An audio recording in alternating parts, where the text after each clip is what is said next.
up, gents? Welcome to TLG Uncut. I'm your host, Sean C., and we are here for another live stream. I am so glad to be here with you guys this evening.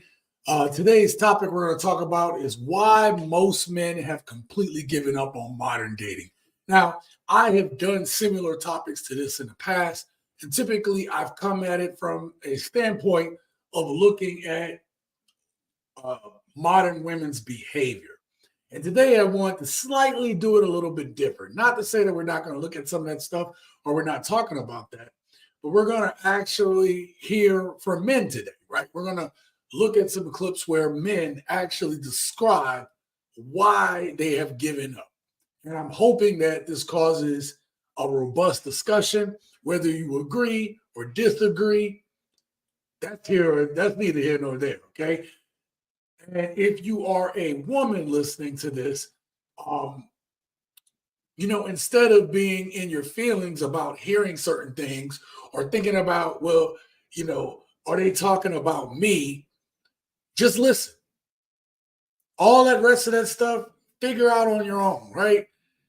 Take time to get out of your feelings about what's going to be said today, right? Because I believe that some women are hurting their own chances because they get in their feelings. But we're going to talk about all of that today. Okay. So I guess that was pretty much the intro.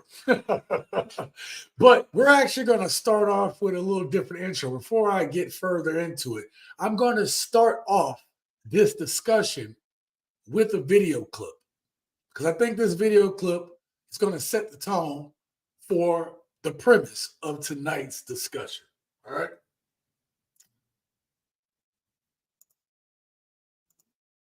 Do we need men? Do we need men? No. Do we need men? No. No? We don't need short men. Do you need a man? No. Do you need a man? Oh, God. Do you need a man? No. Do we need men? No. Why? No. Do we need men? No. No?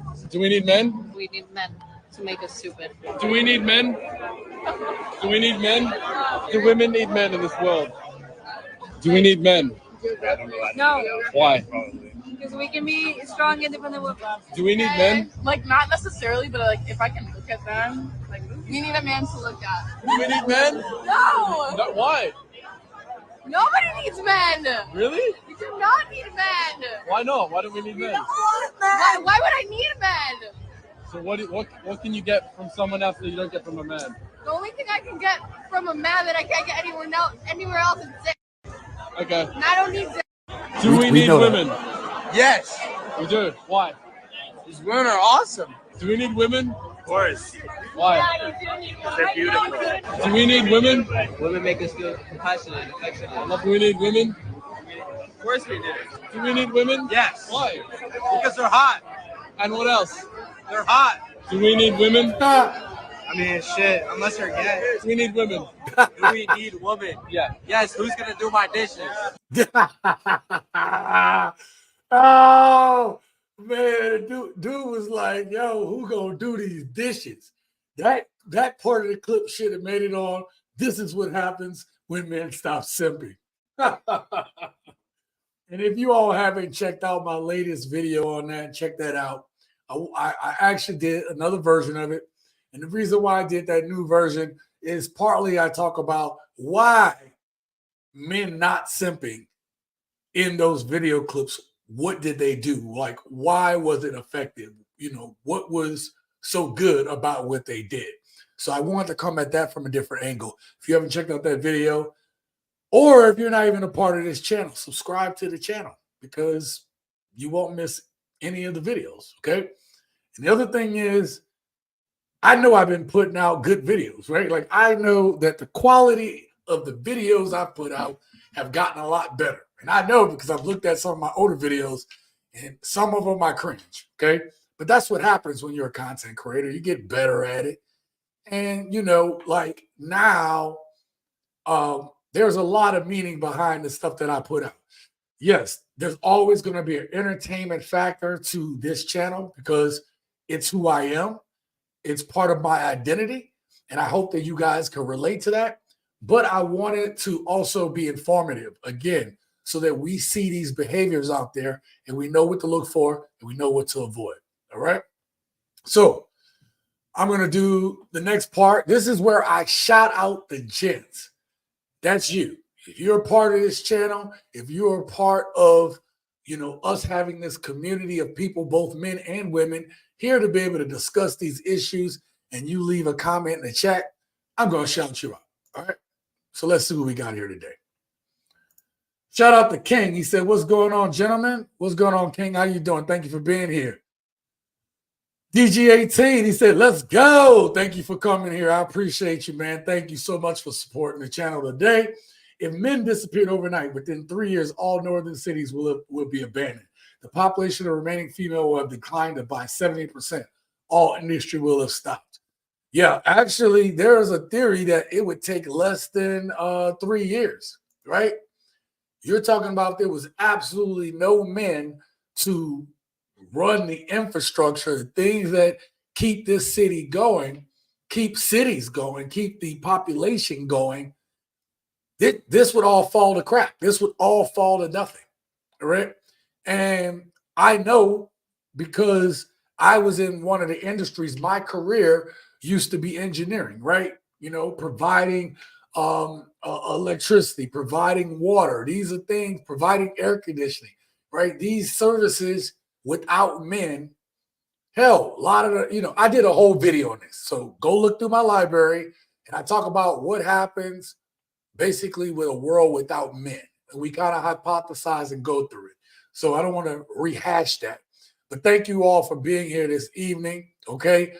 So we're going to get into tonight's topic. Oh, before we get there, thank you to everyone who has been sponsoring the videos.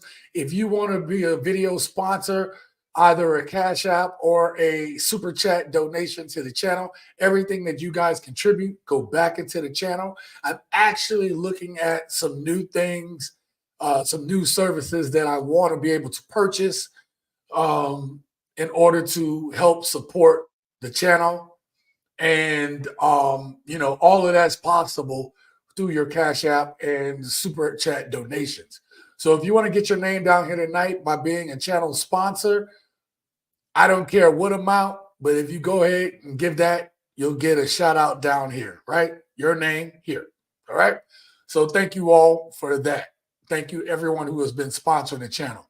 Actually, if I'm being real with you guys, views have been down a little bit. The videos seem to pick up later.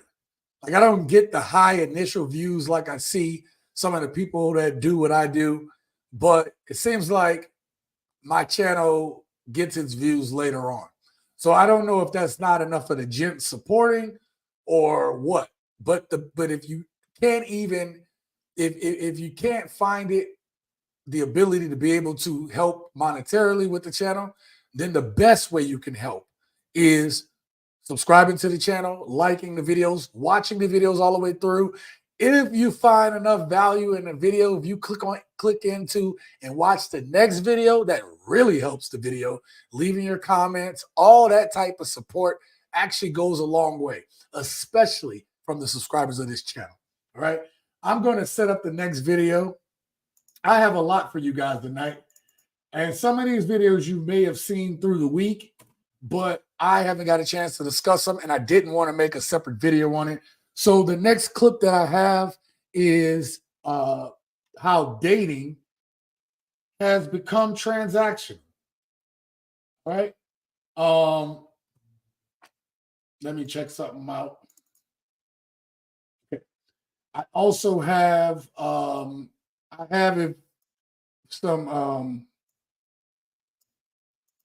have some memes too today, but these not necessarily memes, but I have these posts that are going to highlight what we talk about in the videos today. So we have an action-packed show today. I'm going to try to get through this in an expeditious manner.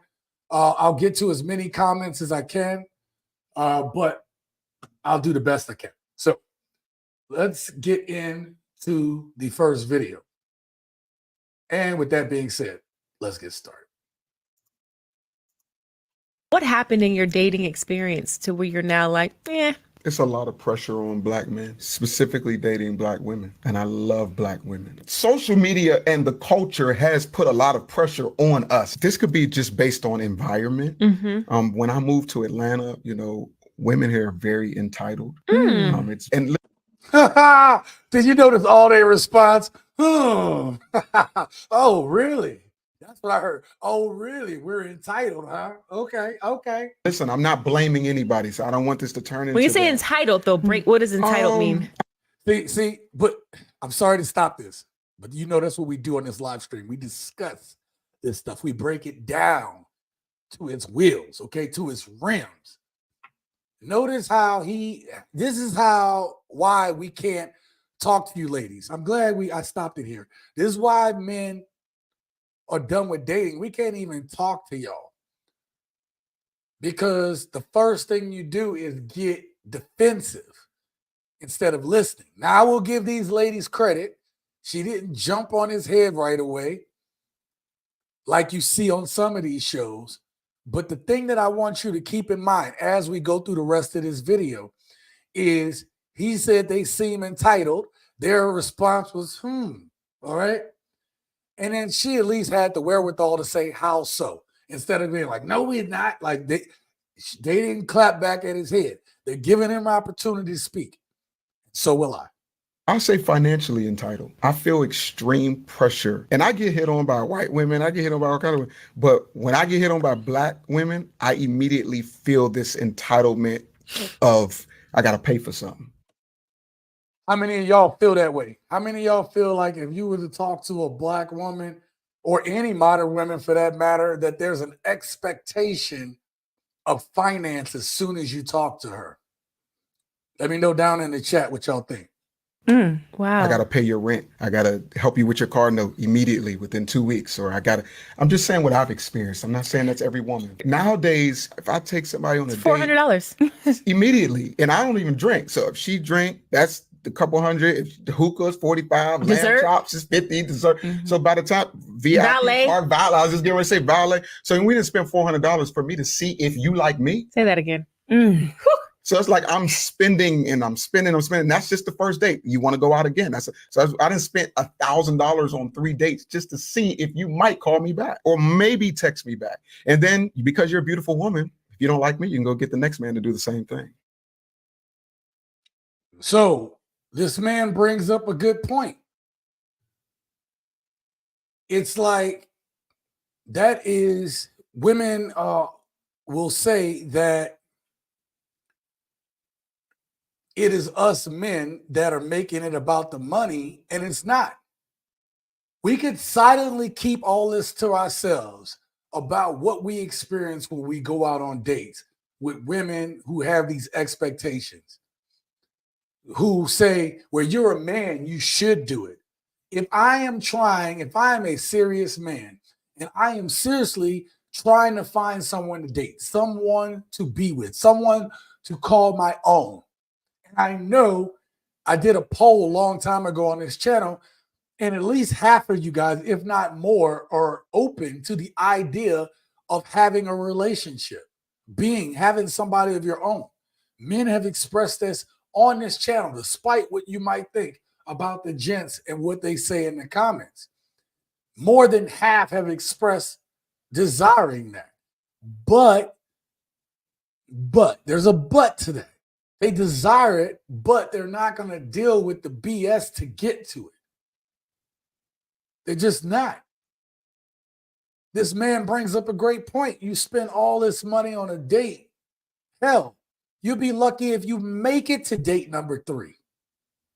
And you make it 3 dates, and it doesn't mean with modern women that, hey, are we just exclusive? Are we seeing each other? No. A lot of these women are expecting, they have this roster of men that they can go to and get multiple dates. Hell, a lot of these women, believe it or not, are feeding themselves and paying for their good times off of these dates. Whereas if a man goes out 3 times, pays that much money, I don't care how well he say he's doing. That's a lot of money to be going out and spending it and having no return on investment. This is why men are just kind of done. Shout out to you, Still Saint, for coming through. He said, yes, sir. Let's take these clips through the chop shop, TSG. I don't see women. I see price tags. Notice none of them feels sorry for him or say that they don't do that all the time. Right, yeah. And listen, I don't have the full clip. This is all I have. So I don't really know the full extent to which they got to. But this is a popular clip that I believe has been going around. And I wanted us to chop this one up too. So I have a so normally, you know, I used to do memes at the end, but actually I have a set of memes, or memes, if you will, to actually give accent to the topics tonight. So the memes and the videos actually are going to go hand in hand tonight. I told you guys, if you mess with this channel, I take the time to put structure to everything that I'm doing because I want us to really get into it. So let's get into this real quick. All right. Now this says, this man asked me out on a date. He was actually fine as hell. But when I asked him, where are we going? He said, quote, ladies, Applebee's. I bust out laughing at his silly, cheap ass. So he was fine as hell, right? You could not lie. Okay. And because he said Applebee's, you had to mock this man. I laughed at his silly, cheap ass. I told him I own my own shop, a house, a BMW, and stocks. I can buy Applebee's. Stop the cap. Then I walked away. You should have seen his face. I'm worth more than Applebee's. You have to impress me, and that ain't it. Ladies, keep them standards high as hell. Don't settle for a broke man. Now, before I get into the response there, right? Before I get into that response, notice how, again, this man just said that he feels when he's dating these women, it feels transactional. We already have women thinking that they don't need men. But put on top of that, when you do talk to them, it's all about what can you do for them. This woman was completely looking at this from a, you need to impress me. And that's fine. If you really are as high value or as valuable as you think you are, ma'am, then you would have never even gotten to a date with a guy who is even talking about Applebee's. You initially talked to that dude because he was fine as hell. That's the truth. You looked at his outward appearance and you were attracted to the outward. And instead of getting to know who this man was as a person, you wanted to get to know the insides of his wallet. That's what you wanted. And that's what a lot of men are feeling today. Let's get to this response real quick. So another woman replies, so because he offered to take you to dinner at Applebee's, he's broke? You had to tell him all of your worldly accomplishments. I like that. Worldly accomplishments. So much for these women of God, right? That's why I don't trust none of these women in the church today. You can't tell me nothing about these women in church today. Because a lot of them in church one day and doing and talking about the same mess the next day. You had to tell them all your worldly accomplishments to sound good, which we don't care about. We don't care about what you got, ladies. You don't know that man's financial status. He could own several Applebee's. He could be a broker. He could be a doctor, but you judged him off of a restaurant. I'm sure if I saw his face, he would be laughing because he dodged a bullet. Hell yeah, this man dodged a bullet. Any woman with this type of behavior, you have dodged a bullet. Any woman who isn't willing to get to know you, who you are in the inside, that woman ain't serious about finding a man. That woman is looking for a good time. What's that quote from Color Purple? You just one of the rusters, boy. All right? You own all of those things, but you still don't have a man. Oh, you ain't got it. You ain't got a man. It's because your standards are high. It's because you ain't crap. Now, she ain't say crap. She said you ain't ish, right? I'm gonna try not to curse tonight. I'm gonna try not to curse tonight. At least till we get further into the thing. Okay. So, what do you guys think about that one? Still saying says women need to know that they have to earn their way into these impressive restaurants. He dodged an entitled tactical nuke. Oh, absolutely he did. Absolutely he did. We're going to actually get deeper into that, still say. Y'all know me. Y'all know that I don't just come with one clip. Y'all know I got multiple bullets in the clip. And I'm reloading every time. All right? So we're going to go through this quick clip right quick. I'm not going to say much about it, but I will ask you a question at the end. Nobody likes to get their time wasted, period. So a guy takes a girl out on a first date, spends $1,100 on the bill. No bueno. That's OD. The girl gets her ex to come pick her up from the date, and he doesn't hear from this girl again. Duh. And he files a lawsuit to sue her Good for for him. wasted time. What do we think about this? I think good for him.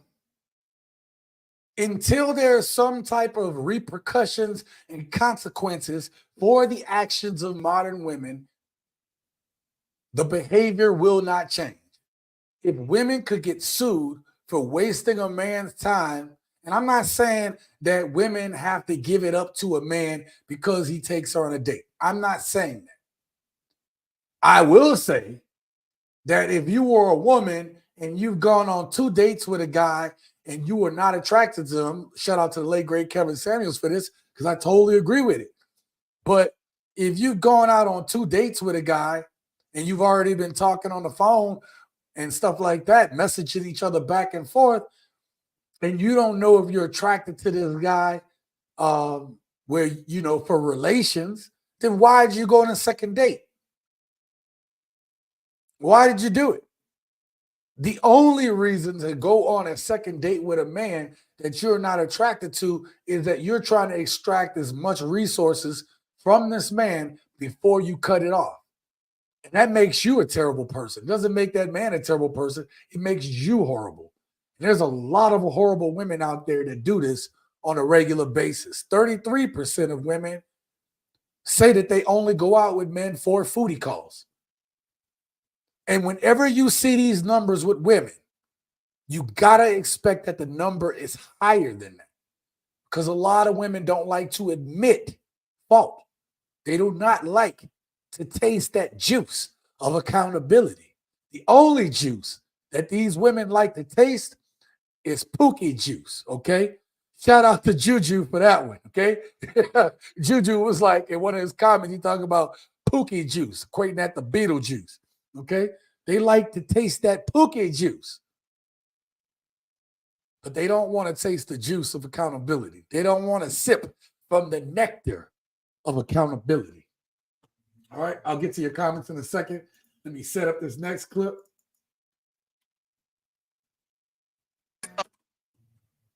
Perfect.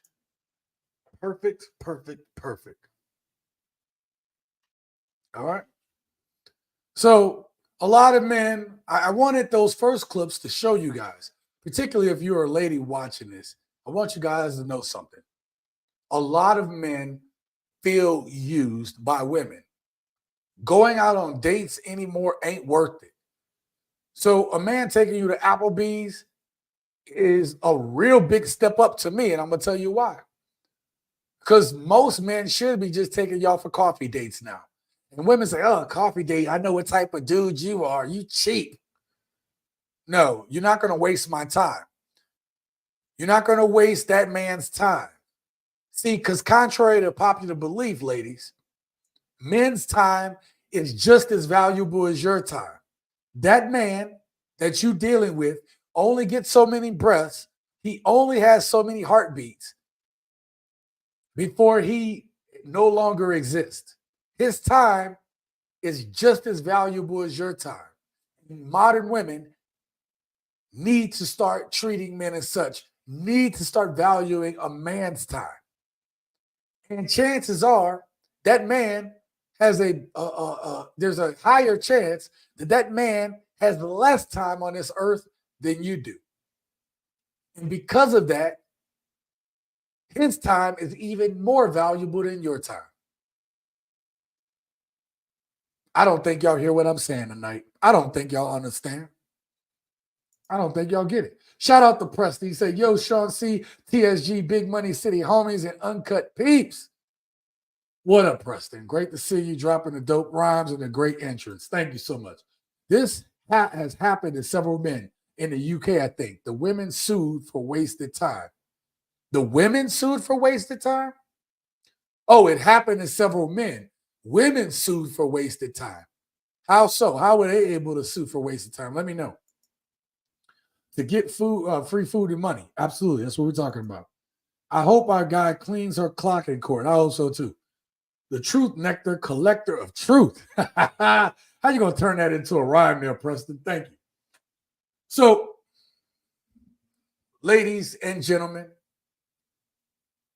one of the reasons is that women have put all stock into what they own, thinking that we give a shit about what you got, because what you got rarely benefits the man. And on the other hand, a man's time is just as valuable. A man's resources are just as valuable. And if you're going to use up his time and his value, it's just better not to even deal with you in the first place. And this is why, gents, it is really important as a man that you vet really well before you meet up. It is very important that you vet the women you talk to well. Now, I'm going to get to the next video clip because I have more to say about this, obviously. And I have more words of wisdom to impart. All right? So let's get to the next clip. Hold up. Still Saint says women live to 80 and the men only to 60. Yeah, it's something like that. Yeah, women are living long. Well, for the average, it'll be about 70. Yeah. So listen, if you make it past 60, that's a blessing. It's a blessing as a man. And, you know, a lot of it is women are starting to feel it, but a lot of women don't understand the stress that us men go through. And because of that stress, because of that desire to want to be more, to have a purpose, without it, we die. Now, before I get on to the next clip, I had a buddy of mine who retired last summer. And so I saw him on Facebook and we wound up hitting each other up. I didn't get a chance to talk to him after he retired. And one of the things he told me is that he's struggling. He's struggling post-retirement because while he was in the military, he had a purpose. It gave him drive every day. It was good to know that people relied upon him. And as men, we need to feel that purpose. Now, our family gives us the purpose and the drive to continue to go on and work these jobs. But it is that sense of accomplishment within our purpose that really gives our being. And that's something that I don't know if it's biological, but that is something that is inherent to most men, whether they know it or not. And women don't care. A lot of these modern women don't care about that because they are the ones that are operating outside of their purpose, the thing that gives them purpose and value. Hell, most of these women don't even know what that is. Let's get to the next video clip. Now, in this clip, we're going to look at a little challenge, right? We're going to look at a challenge. Now, this woman might have a BBL or something like that, but this video, this young man drops a lot of gems on it, and there's a lot that we can learn from this video, even though it's supposed to be just a, you know, a one-off. Check this out, right? So how many numbers you think y'all watch this shit? Watch this. Watch this. If you get less than seven or less, you get $100. Can you get a 360? Oh. BBL. Oh. Let's see how many numbers you can get starting now. Ooh. Excuse me. Can I have your number? Why? I get your number. Excuse me. Can I have your phone number? Oh, that's easy. You got a hoodie on. Because I like you. Wait, we're not. How many numbers did you get? 8. 8. Oh, ain't no way. Before I go into it, we're gonna do this a Blues Clues moment, right? Use our thinking caps. I want y'all to see. I want to see if y'all notice the same thing I noticed. What I peeped, right? Because I talked about this yesterday. All right, I'm gonna give y'all 10 seconds. Pause. All right, I'll pause it right here. I want to hear from you guys in the comments. Before we go on with the rest of this video, what stood out to y'all about that short video clip with that woman trying to get the numbers? Tell me about that video, what stood out. And then he's going to get into the rest of it. Let me see what's going on. You guys are saying what's up. Alexander, man, great seeing you, man. Thank you for coming through. He says, Sean C. Facts. Man, that's all I'm about to drop tonight. Still saying I read on a UK site, the woman is actually from Michigan, and it is a suit for $10K because he stood her up. Oh, I heard about that. Yep. Alexander says her approach is all bad. Men don't even get numbers like that. True. But, you know, you're talking about, you know, there was a lot of younger men that was there. So I don't know how they do it no more. A lot of the times they exchange Snapchats and stuff like that. What stood out to me was her aggressiveness on her approach, of course, but she was in a challenge. So I'm not going to take away from her aggressiveness. Most women, that's a good pickup, but she's in a challenge. So I'm not going to knock her for that. She had so many minutes to try to get as many numbers as she could. All right. However, let's listen. This guy brings up a great point. Check this out. All right. Now, what did y'all notice? Because I noticed who she started walking up to after she got rejected by the first two guys. I noticed who she started walking up to. Did y'all notice who? Okay, we'll say it together. Black guys. Now, yesterday on my video, when I talked about when they kept using code word for poor men like BBLs, who they were really talking about. Huh? Yeah, the dog whistle word. Yeah. Told y'all they was talking about black men. I told y'all. And it doesn't necessarily mean they're poor. It just means they're less than, right?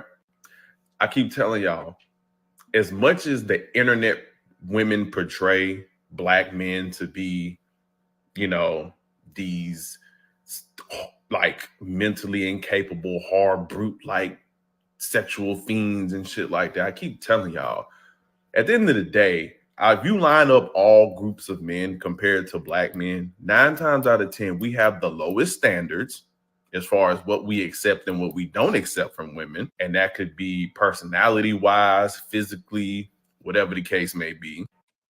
Hold on. I didn't write this in my notes, but I will say he is not wrong about this. Now, I've told this story before, but it's been a while since I told you guys, but I used to teach engineering in upstate New York, okay? And I used to hang out with a group of white guys who I used to call the male models. Now, when me and my cousin, we both from New Orleans, we up in upstate New York, we're like, you know, when we were up in the area that we lived in, not Albany, where, you know, you might see more black people. When we were up where I lived at, Saratoga, we're horse racing and stuff, people with big hats and a bunch of money to spend. you know, we would just post it back and we were just watching, and we've noticed the male models in action. That's how we used to call them the All-Americans, okay? The All-Americans. The reason why we called those guys that was because they look like the dude that would be on TV on playing football or on the basketball team, right? Playing for Indiana or something like that, right? Tall white boys, right? And I used to make fun of them. So then I'm at work, and you know, in my younger days, I played a lot of leagues, a lot of basketball leagues, and I wasn't always 246. Okay, I wasn't always this size. I wasn't always the size of an NFL linebacker. Okay, I was ripped, but I was slender, right? But yeah, so I'm hanging out with a buddy of mine named Winnie. He said, I want to introduce you to some guys. Who does he introduce me to? The All-Americans. So they were like, yo, we got a basketball team. We want you to jump on our team.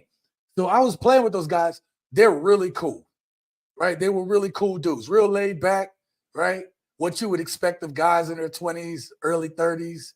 No, we were all in our 20s. We were all in our 20s. But the point is, I actually got to hang out with those guys. And the one thing I noticed about the male models is how they selected women. Because of their looks and their stature, right? Like, I was like the second shortest amongst our friends, and I'm 6'3.5", 6'4", right? If I put shoes on, I'm 6'4", okay? So I'm like the second shortest. The male models were, you know, 6'5". One dude was 6'7". Another guy hung out with 6'1", right? So I'm hanging out with these dudes, and they would have women fawning over. I'm talking about these women, like, to me, it was obvious when women wanted to talk to them. And these dudes could not see it.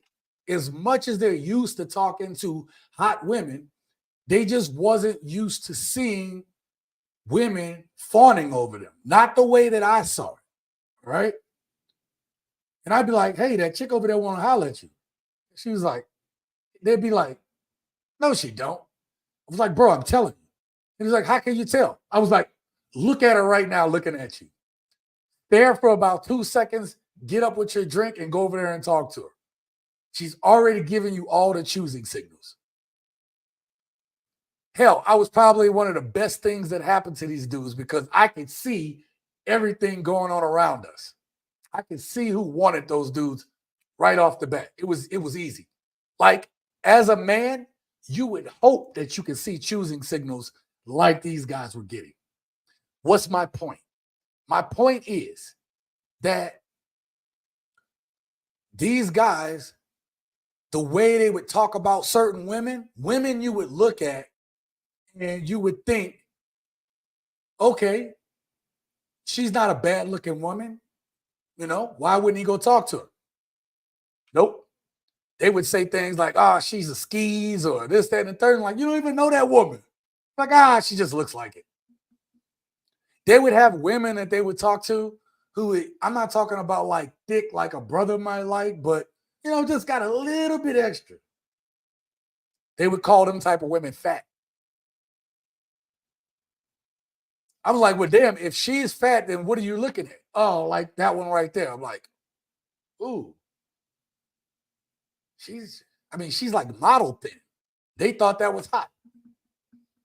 See, these men, these All-Americans, these male models, say what you will about them, but these men had their standards. These men weren't willing to settle for just any type of woman. They knew what they wanted, and they were willing to wait on it. Now, they would talk and entertain women. They would even, in a pinch, take a few of the ones that she's cute enough. Some of these women were really pretty. And to them, they were like, she's all right. They were so used to talking to like 8s, 9s, and 10s. Well, I would say 8s and 9s. 7s, they would be like, she'll be good for a leg. These are the type of dudes I hung out with. Now, let me tell you the conclusion to that story. Fast forward, we're 18 years later from that point, right? 19 years from that point. And I can tell you this. These men married pretty women. But these women that they married, they weren't the 8s, 9s, and 10s. Most of those guys got with 7s. I can't say none of them are 6s, but they got with some 7s. All right? They weren't looking for the 8, 9, or the 10 anymore once they got older and wanted to settle down. They got with a 7. And that 7 gave them their families, treated them with respect and dignity. So I'm just telling you, ladies, men like the male models might look at you and say, yeah, you're fine in the moment, right? Those men might look at you and see you and say, you know what? I want to smash that right there. She fine as hell. And then you find out later this man settles for a woman who women would think less of. Why? Why do men do that? We'll talk about that later. I'm sorry I got into that story, but I wanted to bring that up because I've seen this firsthand. Look, I have lived in 10 states and I've been to 40 of them. I've been to multiple countries. My point being is in the past, since I've been an adult, let's not date myself too much, but since I've been an adult, I have met and come across so many people. I have met so many women. I talk to women now still. I talk to women for you guys so I can know how they think. So if you're not subscribed to this channel, subscribe to this channel because all I'm doing to you is dropping the wisdom that I've had. I've told you all, I've been every guy except a Pookie. I've never been a Pookie. Okay, that's not true, okay? When I got out of high school, I had a little homeless period. I was a Pookie then. I was straight Pookie. But I wasn't getting no women. None. Okay? I was Pookie, like New Jack City, scratching Pookie, except I wasn't taking nothing, okay? I was in a bad way. I was in a bad way. But we're not going to talk about that, okay? We ain't going to talk about that right now. Let's get back to this video. Let's see how many numbers you can get starting now. See, now y'all get to see for yourself again. See what she went up to? Why? I get your number. What, she got house slippers on? Can I have your phone number? She got slides on? That's easy. You got a hoodie on. I like it. Wait, what number? How many numbers did you get? 8. 8. Oh! Ain't no way. Before I go into it, now I'm going to put this back to where we were at. I told y'all, and it doesn't necessarily mean they're poor. It just means they're less than, right?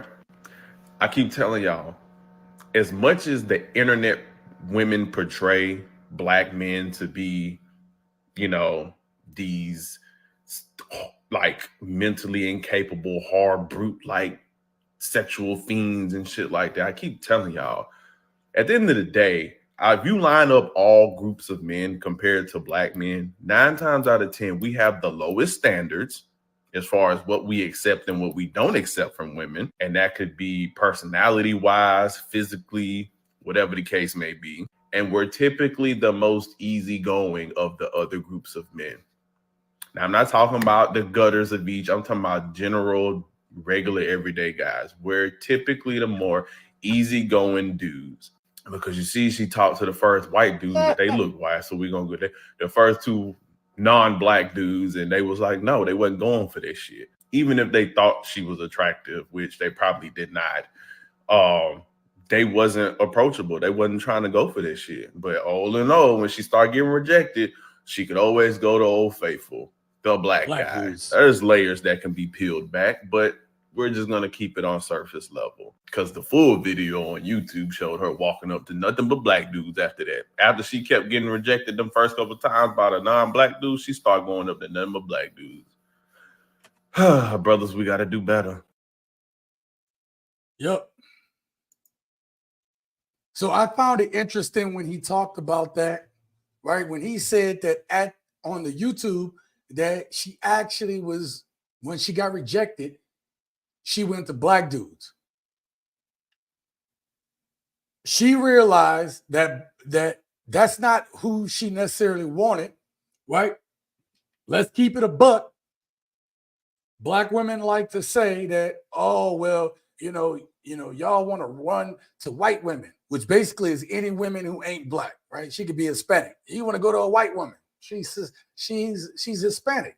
That's a white woman, right? Like they don't care. Okay. So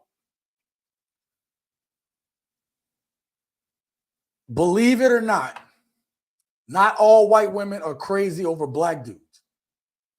Believe it or not, most white women would prefer to be with a white dude. They don't want to deal with us. They still think of a black man as less than, instead of looking at the content of that man's character. And that's okay. That's okay. Not mad at him. It's okay if you have your preferences, long as your preferences are realistic, right? But here it is.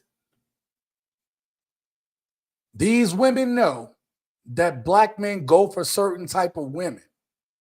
And low character black men are the ones who typically like these BBL type women. Now, a regular dude would probably smash a BBL type woman, but that's not what he wants in the long term. No. The thing that I want you to get from this past video is that us as men need to control our impulses, particularly black men. There's an old saying that you all may know. It's a wise old saying. It's been around for a while. Never trust a big butt and a smile.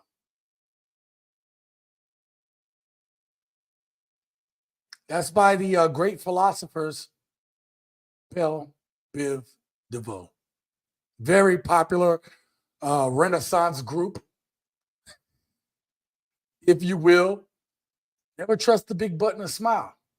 They said that shit in like 1990 or whenever it came out. Early 90s, late 80s, whatever the hell time it came out. There was a truth behind it then, and there's still truth behind it 30-something years later. What I want you to get from this last video, that as men, we need to raise our standards as well. We need to stop settling for those type of women. Okay?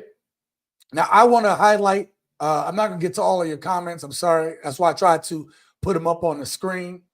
But Juju said, Pookie Juice on the loose. I told you that's where I got it from. Juju, shout out to you, man. I had said that earlier about Pookie Juice. But I like that. Pookie Juice on the loose. I like that. That's for real. That's real right there. Okay? Facts. We got to have not higher, but better standards. Yes. Better standards. I like that. Preston says, I know everyone has the right to be ugly, but they absolutely abuse the privilege. Of course, it's never about the character of man, only the size of his wallet. Yep. Quote of the 20th century. That's right. Hard to believe that. 20th centuries, right? Bob's TSG. It's all about to drop tonight. Yeah, Juju with the Pookie Juice. The Pookie Juice. Actually, you know what? That gave me an idea. That gave me an idea. Juju, that gave me an idea. Not gonna lie. Wide hips are primal signals that a woman will survive childbirth, as large milkers primarily signal to men that a woman is going to offer more nourishment to offspring. No. Listen, obviously there's a bunch of genetic factors involved. Also, like Black women are naturally curvier, or at least they used to be. I don't know about y'all, but I'm seeing some Black women with no ass. I'm walking around. It's been about a good, me and my cousin talked about it. It's been a good about 15-ish plus years where we've been seeing white women with booties, and then Black women starting to get flatter behinds. See them white women, whatever category of woman you want to throw in there other than a Black woman, they going to the gym. They is going to the gym. They is working out. All right. They is keeping it right and they keeping it tight. You hear me? So we were like, yo, what happened? We just looked one day and was like, what is going on? These sisters' booties look ridiculous right now. And I told you I've traveled all over. I'm not saying all. I'm just saying. Right?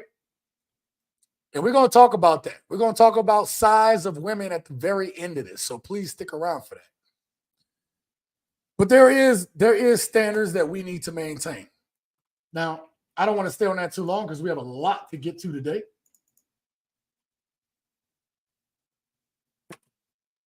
Now, we just talked about women's standards, or we just talked about men having higher standards. But one of the other reasons why men are just out of the dating game is because a lot of the women today will not take accountability to their actions. They want to be free to do what they want to do without there, again, being any consequences or repercussions. And this man in the next video clip is about to talk about it.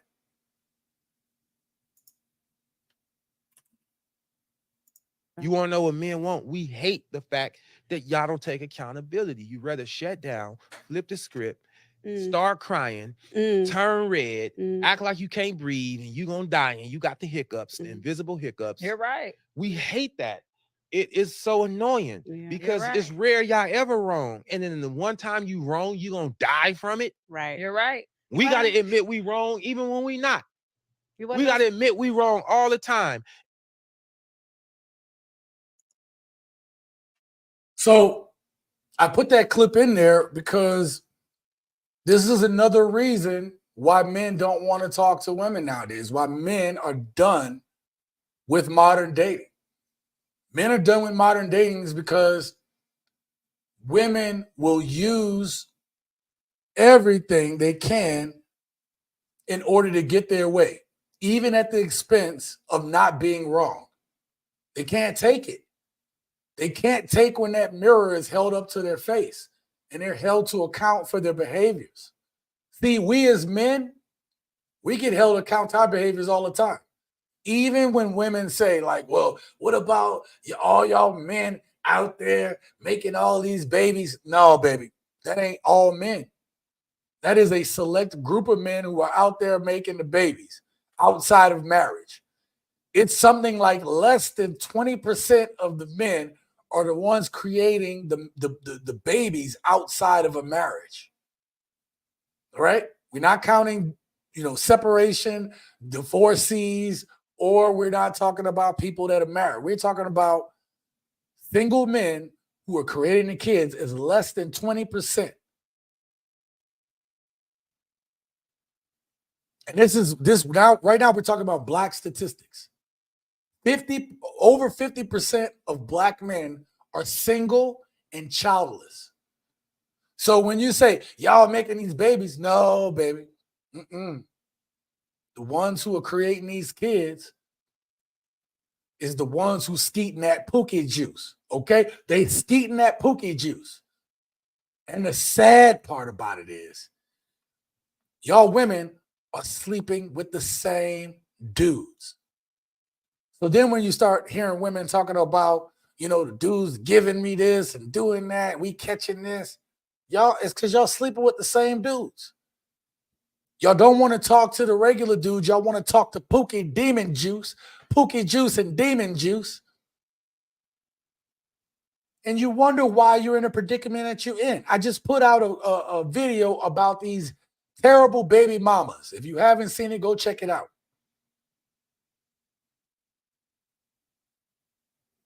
And it's like a lot of these women be like, we didn't know. It's because you think your standards are high, but you all are blind when it comes to men that y'all find fine, that you guys are attracted to. That has nothing to do with the average man. It has everything to do with your poor choices. So when the woman says earlier about continue to have these super high standards, your standards aren't high, baby. Women's standards aren't high. The fatherless mother rate, the fatherless children rate, single mothers are high because of women's poor choices of laying down with these dudes who have nothing going on for themselves. And I'm not talking about the dude that can flooge you out or pay for you to go to the club and get your nails done. No, y'all not checking for the men by the content of their character. So you get what you deserve, in my opinion. Press says all fake, by the way. Yep. Need to ask why they use European hair and attract a black man, but they get mad when he wants the real thing. Good question. Hey, that's what too much plastic surgery and Botox with lip fillers will do to you nowadays. She was stringing him along with those. You right. Yeah, right. They complain about men they choose to have babies with. Absolutely. I wish I had put that clip in here. I had a clip like that, but I think I'm using that for another video. Exactly. Still saying thank you to someone who actually gets it. We want a real woman, not some plastered up hippo or 10-ton buffalo. God dang it. That woman can't even string a catfish, let alone tightrope Fig Newtons. Damn, bro. One dude would have like 4 or 5 baby mamas spreading that pookie demon juice seeds sowed all over the place like crab weeds. Now, hey, Preston, you got Juju up here dropping rhymes now. What the hell is going on? All right, let's keep it going. Now we talked about, now y'all know me. Y'all know me. Still those same Sean C.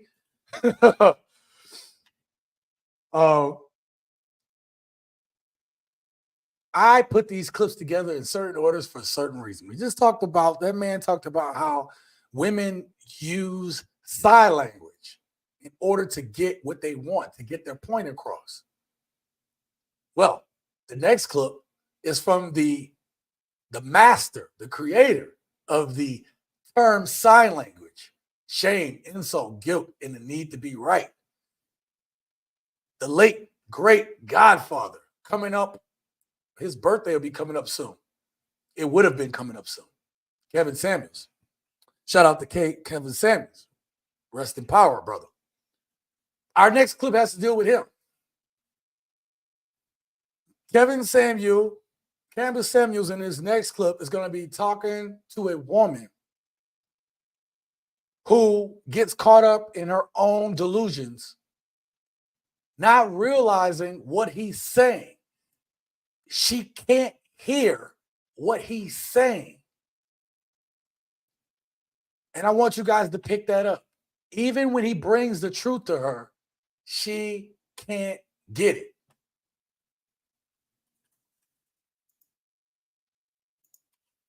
They don't want you. But I have been working on myself this year and booking your. Okay, ma'am, but okay. Let me stop this right here. Ladies, when y'all say y'all working on yourself, y'all are working on yourself not in ways that help you. Just because you don't let Pookie demon juice seed up in you for some time because you stopped dating for a little bit, that's not necessarily working on yourself. That's a start, but that's not the root of your problem. A lot of you women have psychological issues, in which case that you all need to go talk to a therapist. And I can tell you that because I've done it. I tell the gents here, if you haven't done it yet and you feel you're in need of help, save up a little money, get you a therapy session or two. At least pick up the tools you need in order to get past whatever demons you have. So I don't just say this lightly when I say, oh, well, these women need to go to therapy. No, I'm not telling anybody to do anything that I haven't done or I wouldn't do. Not on this channel. Okay? Others might say go to therapy and never been, but I have. And a lot of us can use it. Let's just be real. A lot of us can use it. But these women here want to say that I have worked on myself.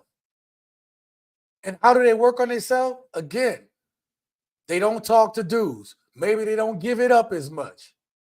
They go on girls' trips with their girls. Maybe they sleep with one dude instead of 5. Like none of that's really changing the root problem. Because a lot of times when ladies go to therapy, they're looking to put the blame on something outside of themselves instead of looking at themselves and their choices. I'm sorry I stopped this for this long, but I need you to know this because Kevin Samuels is going to talk to this woman and you're going to see that the work that she's done on herself has amounted for shit. Let's continue. 35, 13-year-old son with a sketchy father. Why would a man who's in the top 10% of earners who women across the country want that? Because I have a lot to offer. You see that? She's not thinking about how realistic is it for me to procure a top 10 man when I'm 35 years old with a 13-year-old son. Now listen to the scenario he's going to eventually put her in. Listen to this scenario. I feel like. Would you want your son to, if you had a son making that kind of money, would you want him to bring home a woman who had a 13-year-old son from a sketchy father? Or would you prefer him to get a woman who had no children, was younger, and easier to get on his program? Depending on his age. See, Shame, insult, guilt, and the need to be right. This woman needs to be right. She needs this. She needs to be right on this. Because if she answers in reality, then it is an indictment on her ability to get what she thinks that she wants instead of what she needs. It is an indictment on women's choices when they can't get that top man that they really want because of poor decisions that they've made. Sleeping with Pookie, Ray Ray, and them. Demon Juice, Pookie Juice, Chad, Tyrone, Billy Ray, you name them. All right? They regret it. And instead of dealing with the cause of those issues, the regret, they want to continue to live in their delusion. Truth is a mirror that women hate to see their reflection in. See what I mean? See what I mean? This goes so deep for Black women. They will even, should have been an easy question. No, I would not want my son to bring, I want the best for my son. That should have been the appropriate answer. That's why I sat up. That is bullshit. Ooh. You should want the best for your son. Of course. But and are you thinking? He be getting lost for words with these women If sometimes. he brought home a woman, yes, I feel like I'm the exception to the rule. But no, you're not. That's the problem. You all think you're the exception to the rule, but your life is proven to you that you're not. My love life is not that good. I agree with you. Because That's my point, and ma'am, and that's my point. You ladies all feel like, listen, I had to stop it there. She knows that her love life haven't been good. It's not that the woman may not be a good woman and that she don't deserve better, but the standard she set is unrealistic for her to find.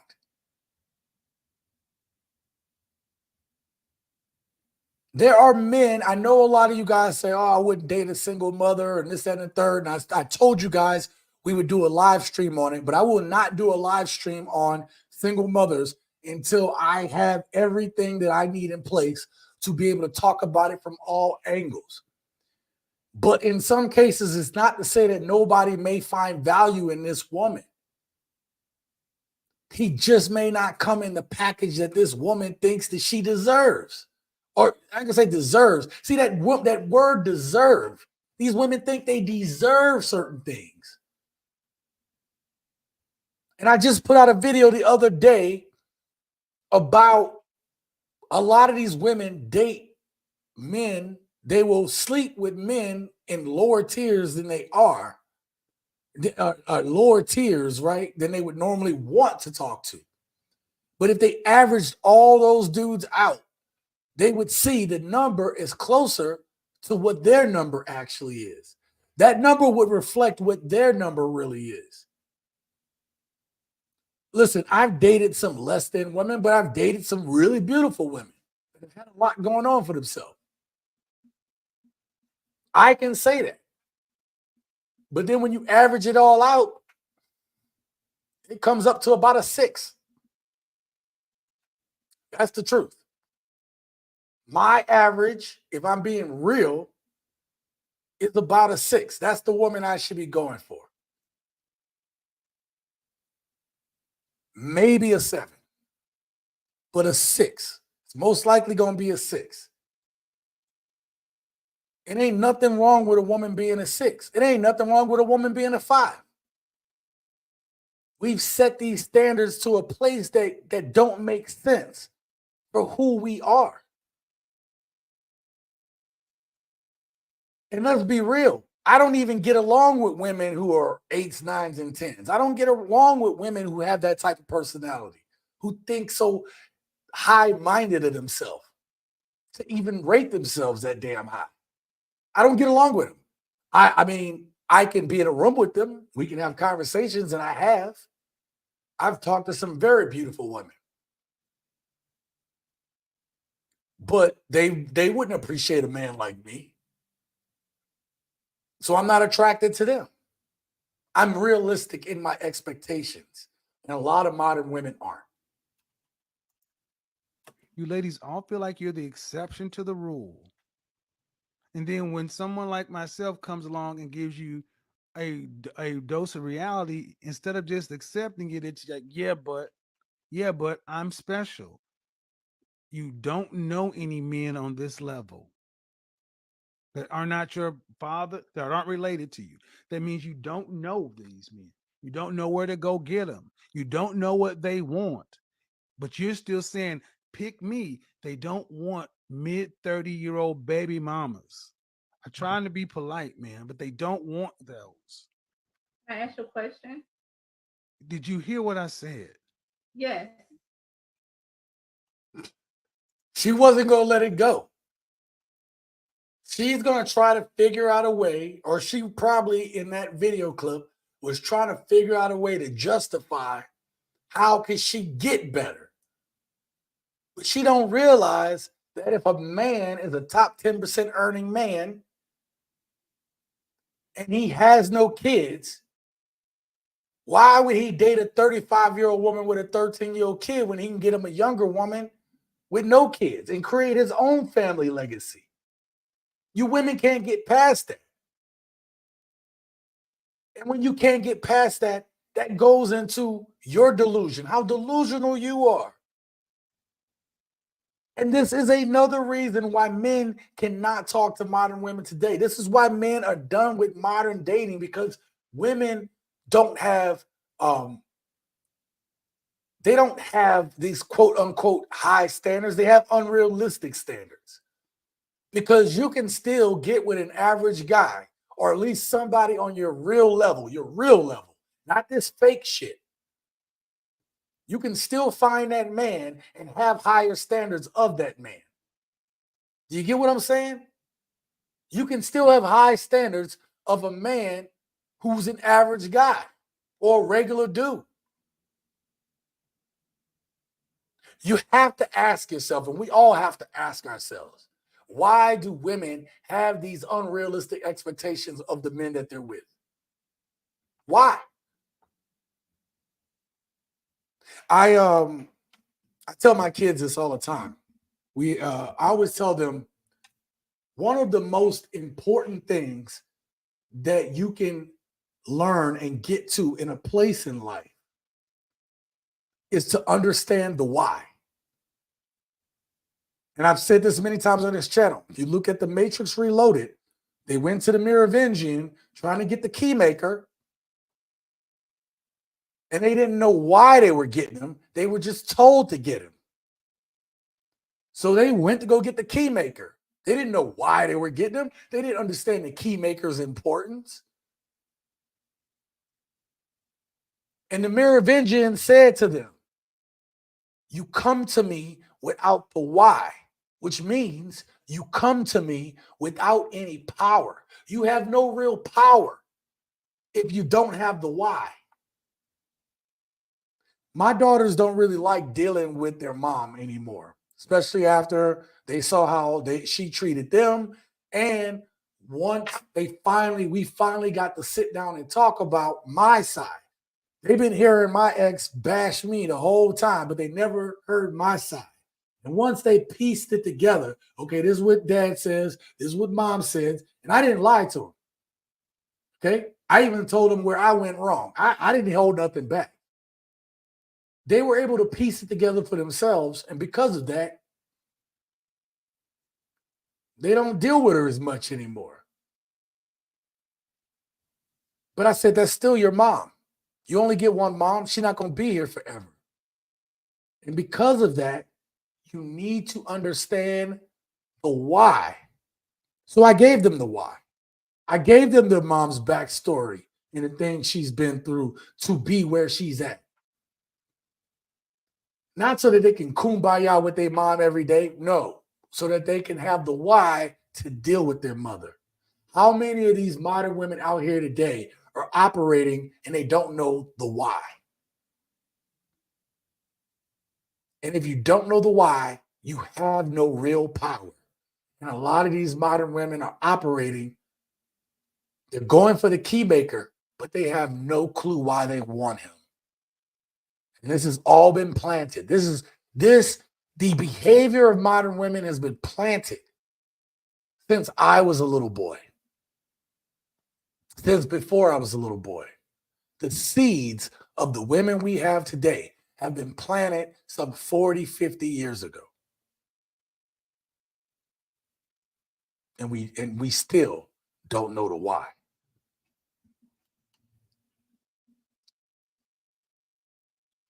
Where we at? Wow, I have a lot of comments. First of all, shout out to XL Pro. He said, salute chat. Only demons create gremlins. I'm going to have to figure out how to get a clip from the Gremlins in one of my videos. Yeah, let me write that down. Gremlin clip. Gremlin clip. Put a little asterisk by it. I like to try to get clips of movies in there because I just think it's funny. You know, I try to entertain y'all too, so I hope y'all appreciate that about my videos. But I try to get some clips in there that's funny. I'll figure out. It'll be easy to find a place to stick that Gremlin clip. That's for sure. Easy. I have a lot to offer as a hill that many 304s down in negotiations. A lot to offer, like major money problems, headache, trauma, and drama. She basically going to raise her son to be a pimp of simps. In a matriarchal society to exist, the man forgoes his sobriety. Ooh, like that one.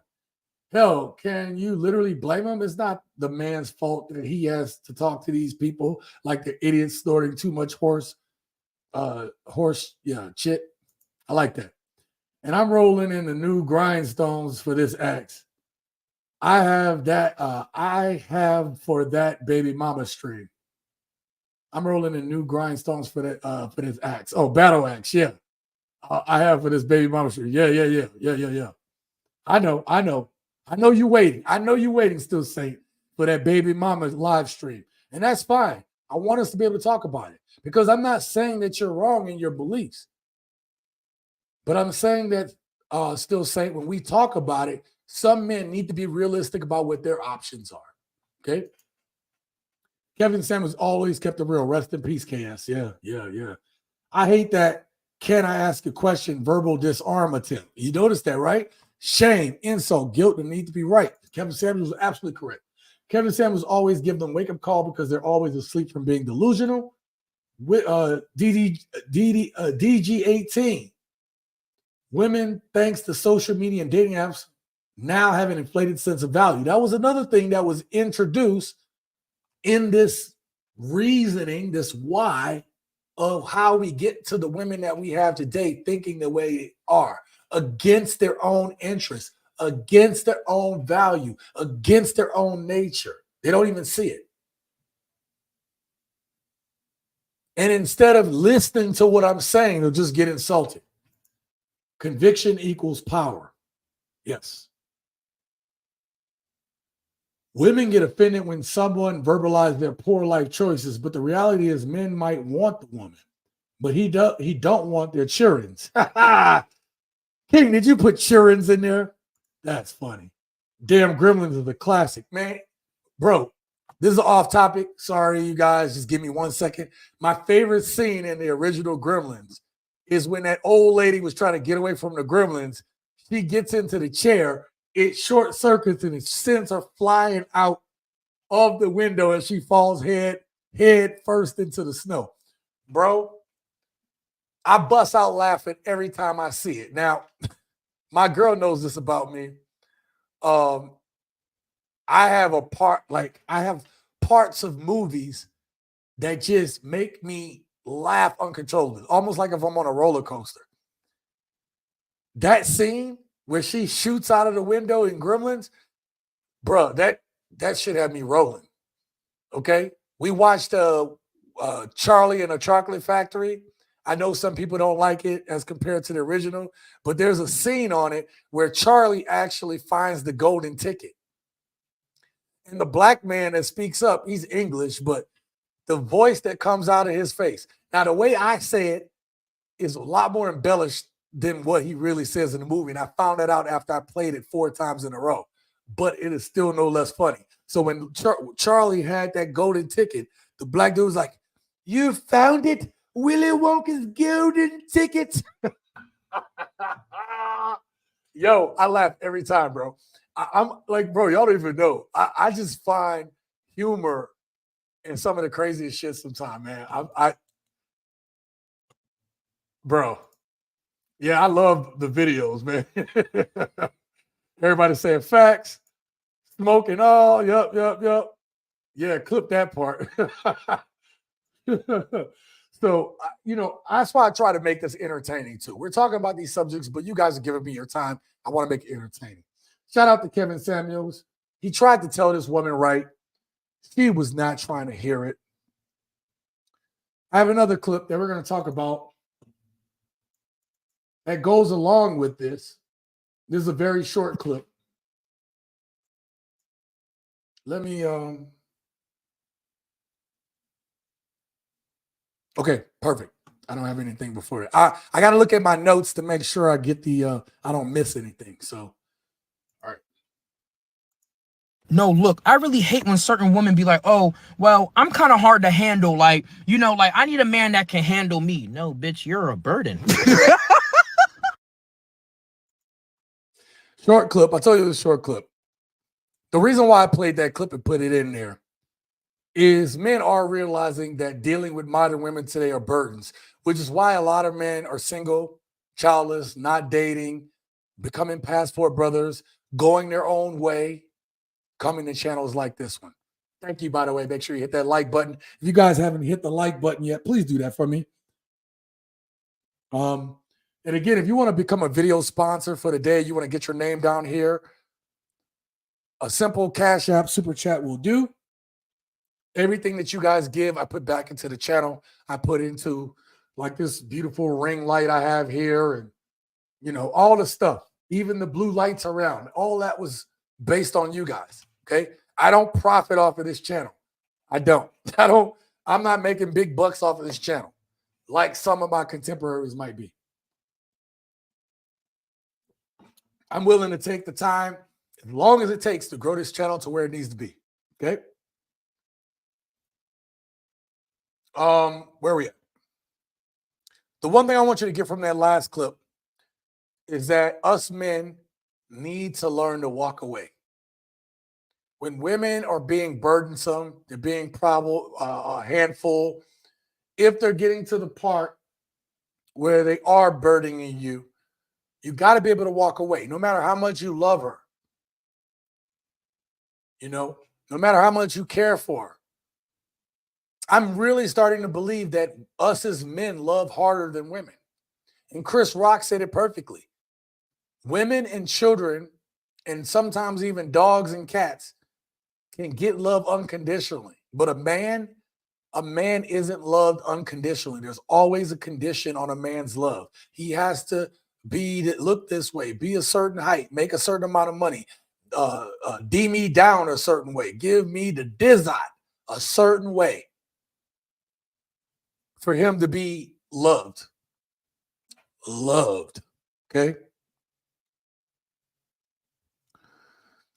And my other point to this, the reason why I keep bringing up these issues is because if more men, the reason why I keep making videos about stopping simping is because if more men did this, if more men stopped simping, women would have to change their behavior because they would be trying to figure out, how can I get more of this attention? Now, don't get me wrong. Women love attention from other women. They want to know, right, in their pecking order, how do they fit along with other women? They want to know that. But that attention would not be enough. If men would not simp for these women, they would adjust their behaviors to figure out how to get men. But they can't right now because of the amount of people sweating these women.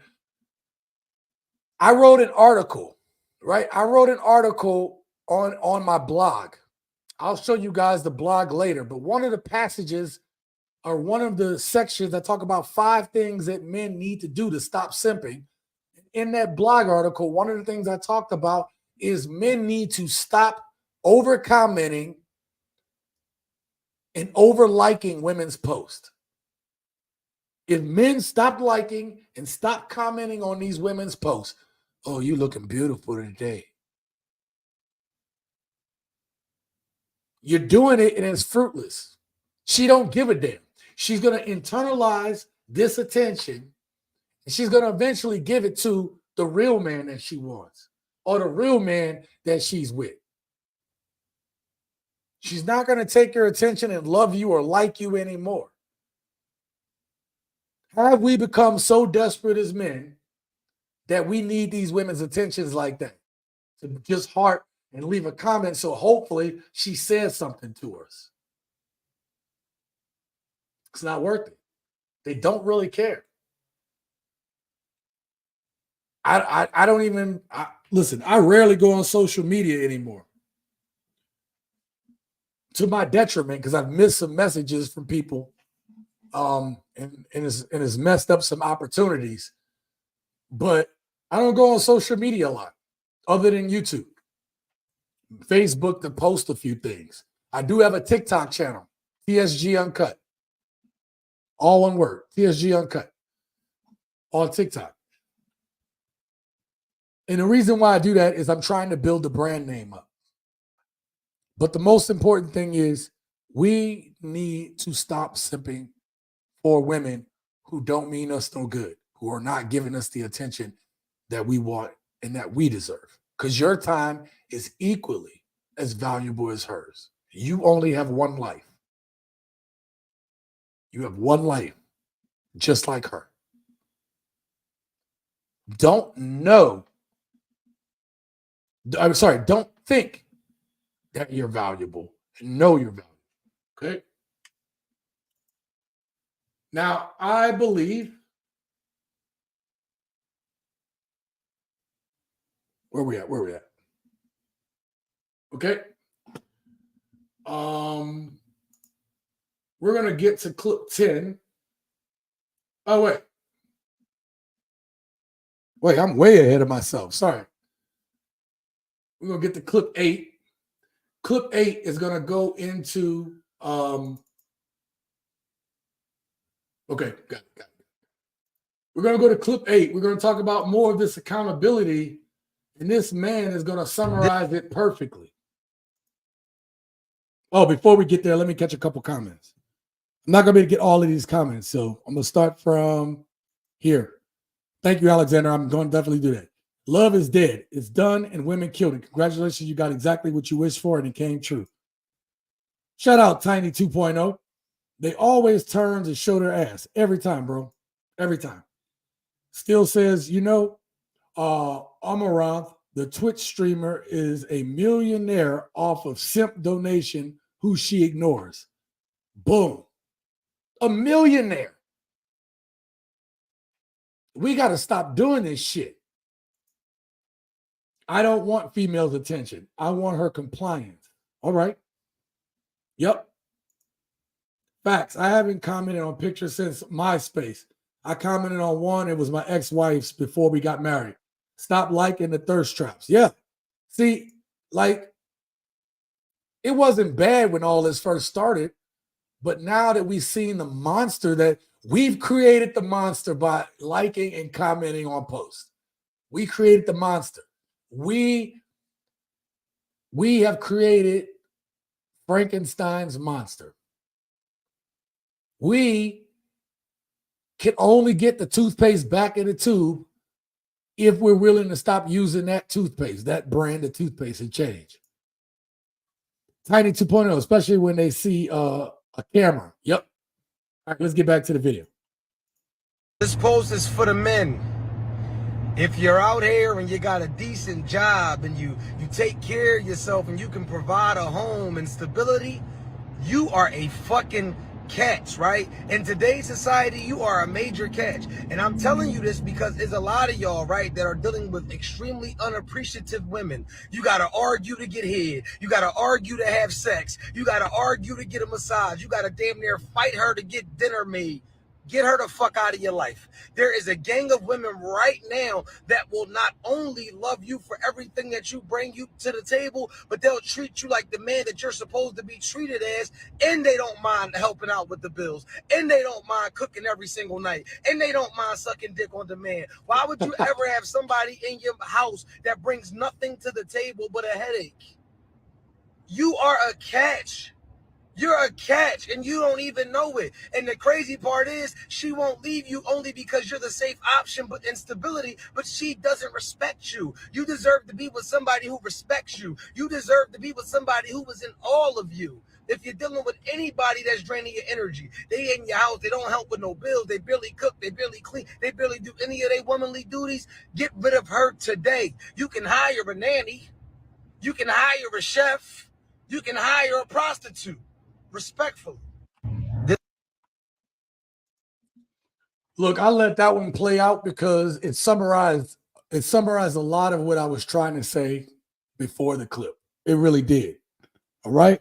The one thing I want you guys to get from that is that if you are a good man, you're working hard, you're willing to respect your woman. If a woman can't respect that, then that's on her. But in the end, I want you to know that you are the prize. A lot of these women are it's cap. Why would a woman have to go out with multiple men to get food if she was really a queen and a boss babe? If she was really, I don't need a man, then why do they need all this stuff from men? See, a real woman ain't with you for that reason. She sees your value, what you bring to her life. And she wants to help you on that course so that you all can get to where y'all need to be as a unit, as a team. There's a reason that I got my lady. I got my lady because she met all that. She was willing to deal with me over the last 2 years. All the tests. I wasn't intentionally putting through tests, but I have certain requirements. And I'm not going to settle for anything less because I know my worth. I know what I can have. I've seen it. I've seen the possibilities. I know that if I left this country and lived out of the country again, it'd be, when it comes to women, it'd be smooth sailing. I'm a 6'4" guy. I look pretty decent. I'm okay. Right? I'm humble. Got a good personality. Good man. Man, women would kill for that shit. So I'm not going to accept anything less.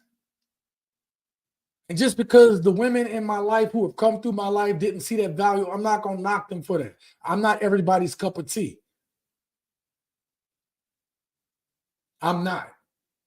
But I can say this. This version of me is the best version that has ever been. And now the bar is so much higher to even get through my door. So don't accept anything less. Value yourself enough to not be with a woman who isn't going to respect you. I'm not going to even put love into it. Respect you. That is love.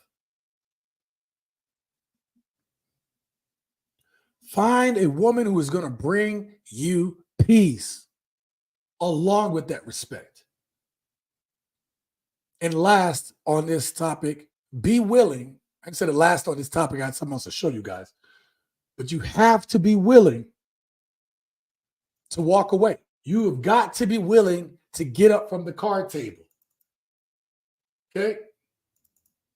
You have got to be willing to get up from the card table. I told you guys, it's cap. A lot of these women are talking about, oh, men need to get on my level, but they need you. They don't want to admit it because they want what they want. They're delusional like that woman, that 35-year-old woman with the 13-year-old son. They think they deserve it. Nobody deserves shit. You have to earn it. And as men, we know that. But a lot of these women are just, they just living, they living check to check. They struggling.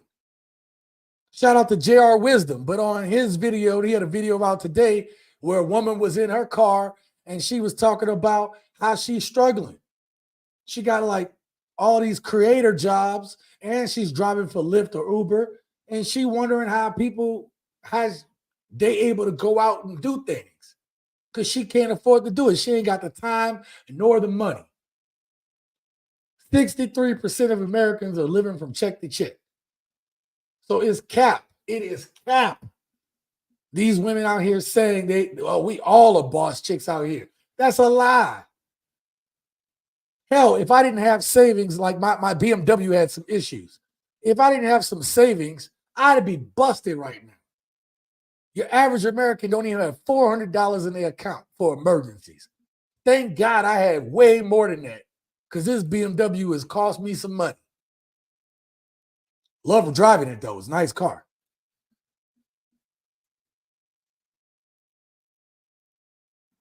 These women need you guys. But in their minds, you're not good enough. And instead of working with you where you guys could both be okay, no, they want to use you. So that's why it's not really smart to move in with these women. It sounds like a good idea. Hey, we can save some bills and stuff. But countless video after countless video, and y'all know, for however many video clips I've showed you guys, you almost got a 5x, 10x. Every video you see, every clip, 5 to 10x that for me to find and put that one clip in there. And I see the same thing, man. Dudes are moving in with these women. These women are cheating. They getting pregnant for other dudes. They get locked in to these contracts with these women. They can't move the woman out. No, let these women struggle on their own. If she want to really be a part of your life and really help you out, she going to have to show you. And a woman who really knows your value, she'll be around. She'll be around. She ain't going to go nowhere. If she got to up and leave because you ain't good enough, because she only looking at your wallet, leave that woman go. You're going to be fine. You're going to be fine without her. Look, I know a lot of men find themselves a little bitter, a little angry at modern women today. And my intent, gents and ladies who are listening, and I'm going to say this on every live stream. I don't want you all to be bitter and angry at women, nor do I want women to be bitter and angry at every man, especially if you've been dating the same type of dude. You've been dating the same type of dude. You can't be bitter and angry at every man. You need to be bitter and angry at yourself for making poor ass choices. How dare you blame all men because you don't know how to choose. You don't know how to act right. Come on now. That's what this next clip is about. I just have one question. What did black women do to black men that was so bad? What did we do historically that was so bad? Stole our children and used them as pawns for child support. You embarrass us on the daily by not dressing modestly. You talk about our mothers when we disagree with your behavior. You call us homosexual when we assert our masculinity. You lie on us to the world by telling them that we unalive you every 5.5 hours. You call the police on us and get us thrown in prison or jail more than anybody else. You disrespect us when we try to bring together our families, which is what you did when you brought up Kevin Samuels in your video. You claim that we're trash and deadbeat fathers, even though we are the most involved in our children's lives. You're always talking about how we bash you, but you never bring up the videos of us doing so. What you would rather do is just say it and then act like the videos we do post about you aren't about your behavior, mannerisms, and characteristics that we wish would change. Now here you are acting like a victim, crying to us because we're verbally telling you something. Now, I'll admit, some of us ain't shit, but most of us are. Chill out with the pity party. That's a very powerful clip. Women want to know why men feel the way we do. Particularly black women want to know why black men are just checking out of the game, going where they're appreciated. It's because, look, we've tried it. To continue to try to do the same thing and get the same result is complete and utter lunacy and insanity. And we as men are very calculated. Smart men learn from their mistakes. Hence why you have all these men who are just sitting out of the dating game now. They're like, you know what? It ain't worth it. We calculate it. Y'all women don't calculate it. Y'all go with y'all feelings. Oh, you know what? He fine. And then when you go with enough of those dudes who keep hurting you, then now you're bitter at all men because your ass can't choose. Men typically just withdraw. When we keep making those same bad choices, we adjust a little bit more, a little bit more. Not going to talk to this type of woman. Not going to talk to this type of woman until we just don't choose anymore. Go our own way. Go to other countries. Date women outside of our race. We do these things because after you've been hurt by the people who claim they love you, no. Fool me once, shame on you. Fool me twice, shame on me. I never ever thought you would ever double cross me. Shout out to Lords of the Underground. Okay. So the dude brought up some good points. Okay.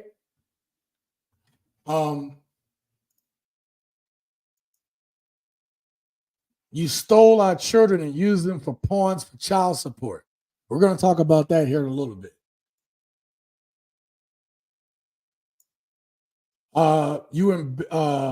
You embarrass us daily by not dressing modestly. I could do what I want. No, I won't mess with a man if he don't let me dress the way I want. But then you want that man to protect you when men come up on you. So you want him to put his life in harm's way because you decided that you was going to dress a certain way and then basically put this dude in harm's way to try to protect your honor. Get the hell out of here with that.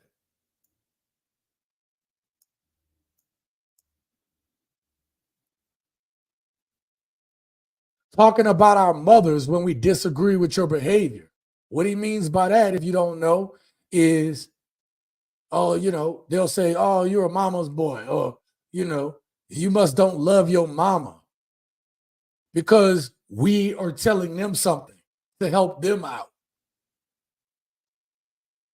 Well, if you go talk to my mama and she know I told you whatever, my mom going to agree with me. My mom going to agree with what I say. I can guarantee it. If somebody came up to me with a $10,000 bet saying you get this $10,000 if you can get here's a woman, you bring your mom home and then get your mom to basically tell your woman something in front of your mom and see if your mom agrees or not. I bet 100%. First of all, my mom gonna look at me like I'm crazy. Would you bring this skeezer up in my house for? Man, look, y'all don't know. Basically, questioning our sexuality when we actually are being masculine. Because our masculinity doesn't benefit what you want to do, then you want to try to shame us. There's that shame in the sign language. You try to shame us. Yet and still, these same women who will call a man saying that he likes the same gender, because I don't really know what I can say on YouTube, will be the same women that hang out with dudes that like dudes. These same women that will hang out with dudes that like other dudes, they gay best friend. These same women will shame you if you say you dated a Asian woman. Will shame you if you go down to South America and get you a Latin woman. Will be the same one that shame you if you dated a white woman or a European woman. They will shame you for that. But yet and still, they don't have no problem with their gay best friend. Make that make sense. Oh, he's free to love who he wants. And I love him so much. That's like my brother.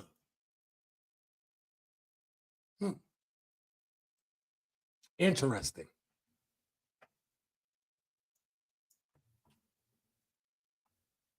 Basically lying on us, lying about the stats, not really looking deep into the stats about what's really happening when these women get unalived. Lying about the stats. Because they heard somebody say it. They didn't look up the stats for themselves.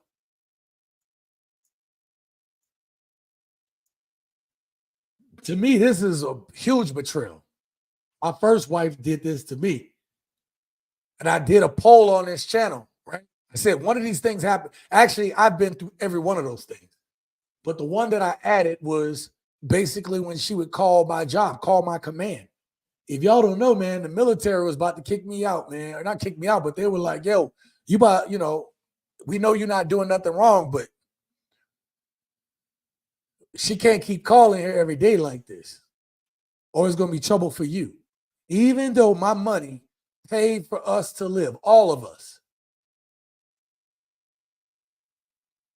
She was doing everything in her power to get me in trouble out of spite, even though it would hurt our children. And one of the worst things that a black woman can do to a black man who's done nothing wrong, I'm not talking about if the man deserves it, but to a black man that has done nothing wrong, you just trying to use tactics to get a rise out of him, is to pick up the phone and call the popo. That tells me right there that you don't care if I get unalived. Right there. It tells me that you don't care about my life. And if a woman does that to you, leave.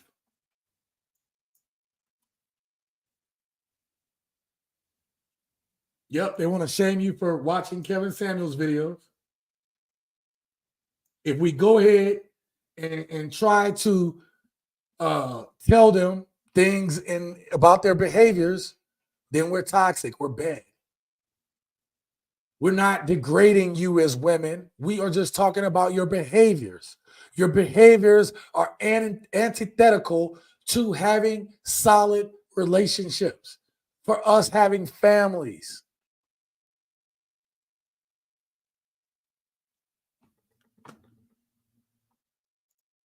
Brother said a lot in that one. All right. Let's get to the next clip. Now, you all may have heard that Club Shay Shay interview where she was talking to Monique. And Monique disagreed with something that Shaq said. Shaq said that men should not open up to women. Now, before we get into that video, I'm going to say this. If you have a woman who you trust, who has shown you through her actions that she can be trusted and that she respects you, she shows you that on the daily without you having to ask, and you trust her, you should be able to open up to that woman. I'm not saying give her the keys to your heart's kingdom, but if that's your woman, you need to be able to open up about certain things. If you're always closed off, you're going to lose that woman. You're going to lose that woman. And that's going to be on you. But as men, we have to be discerning what to share and what not to share. It's not that we can't even share certain things with our women, but sometimes we try to share those things when it's not time. You can trust her at this level, but she hasn't earned that level of trust to this point. But let's listen to this. Should a man open up to a woman? Shaq said no. He says because if you do, they're gonna use it against you. He said because if I'm crying about something, they're gonna say the first time they get mad, they're gonna say, see, you crying because your daddy said what he said. How do you take advice from a man who has no woman? And I love Shaq. You take advice from a man that has no woman because Shaq did have a woman. Shaq was married. Shaq does have kids. Shaq is a grown-ass man in his 50s. He's a man. That's how you take advice from him. Now, Monique be saying some real shit, and I'm going to give her credit. But she wrong on this one. But how do you take advice from my brother that has no one? Okay. If you have that person in your life and you say, listen, I'm dealing, I'm going through, who else do you talk to at nighttime in your pillow talk? Who else do you share your life with? Who are you sharing with your life with, Shaq? Listen, you see, I think I said this once, and if you guys don't remember, I said with these women, they'll say a truth, and they'll say a lie. Now, I'm not saying she's lying. I just think that she's misinformed. Because she has her man, and she's looking at it through that lens, but she'll never know what it's like to be a man. Now, I know women can say, well, you don't know what it's like to be a woman. I got you. But just like that woman who, what's her name? Nora Jones, the one that dressed up like a man and spent time with men. And then she Control Alt deleted herself because after she spent time as a man, she couldn't reconcile life anymore. Because as she lived as a man, it was too much for her. So Monique, yes, you are a wise woman. You speak a lot of truths, and I have the utmost respect for Monique for what she has to deal with. Okay? The pressures that she have on her. Monique got that Illuminati on her, okay? Illuminati. She got that Illuminati pressure on her. And I get it. I'll never know what that is. But you're wrong on this one.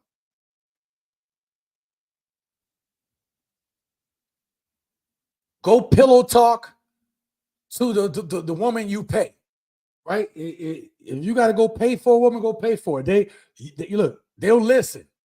A lot of them hear it from you guys. But I've always said on this channel that if you got to talk to somebody, make sure you got a brotherhood, man. Make sure you got a group of brothers you can talk to, that you got a homie or something. And if you don't have a homie, then you need to open up and go find you a group of like-minded men that you can talk to. That's on you if you don't have a homie to talk to. When I have to talk about deep stuff that I don't even want to share with my woman, I talk to my brothers about it. I talk to my brothers. So I don't believe you give the game away to a woman, and we'll talk about that at the end of this video. Let's continue. Do you tell another man about your situation? And Yes. does he make you feel better? Yes, he does. See, you're thinking of it in terms of, oh, is he going to hold me? Is he going to rub my head? No, he ain't going to do all that shit, but he going to listen. And and if he your brother, he going to give you the objective truth. He going to give you the shot, no chaser. No line. No salt around the rim. He going to give it to you straight. If he your brother. Yes, that's who I'm going to tell. That's who I'm going to tell. Like, who do you share your life with? So I don't agree with that at all. And I love my brother, but I don't agree with that. Again, you don't agree with that because you have a husband, and good for you. Because a lot of these ladies sharing stuff with their female friends, and these female friends don't have their best interest at heart. They don't have their best interest in mind. Hell, I don't share everything with my female friends. Even the ones I quote unquote trust.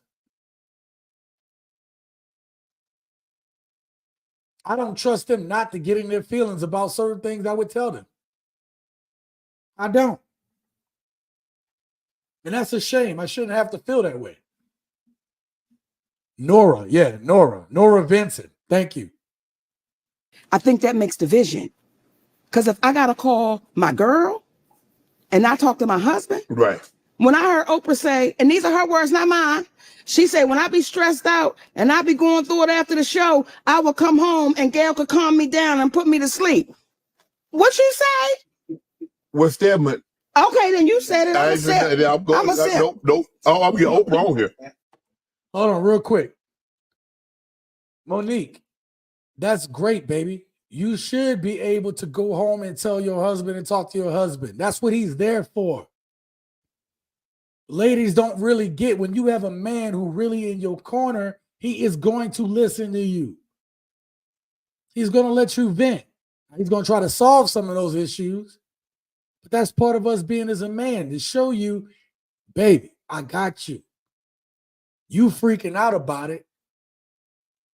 And it's as simple as this. You ain't got to freak out about that. It's simple, baby. That's good you got a man. Oprah chose to not have a man, or to have her little half a man, Stedman Graham. Stedham. Oh, Stedham Graham. Okay? I'm going to get Oprah on the show. But those are her words. So I believe that partnership is partnership all the way around. When I leave this earth, there is nothing my husband will not know about me, and the other way around. Well, good for you. But Shaq is not wrong.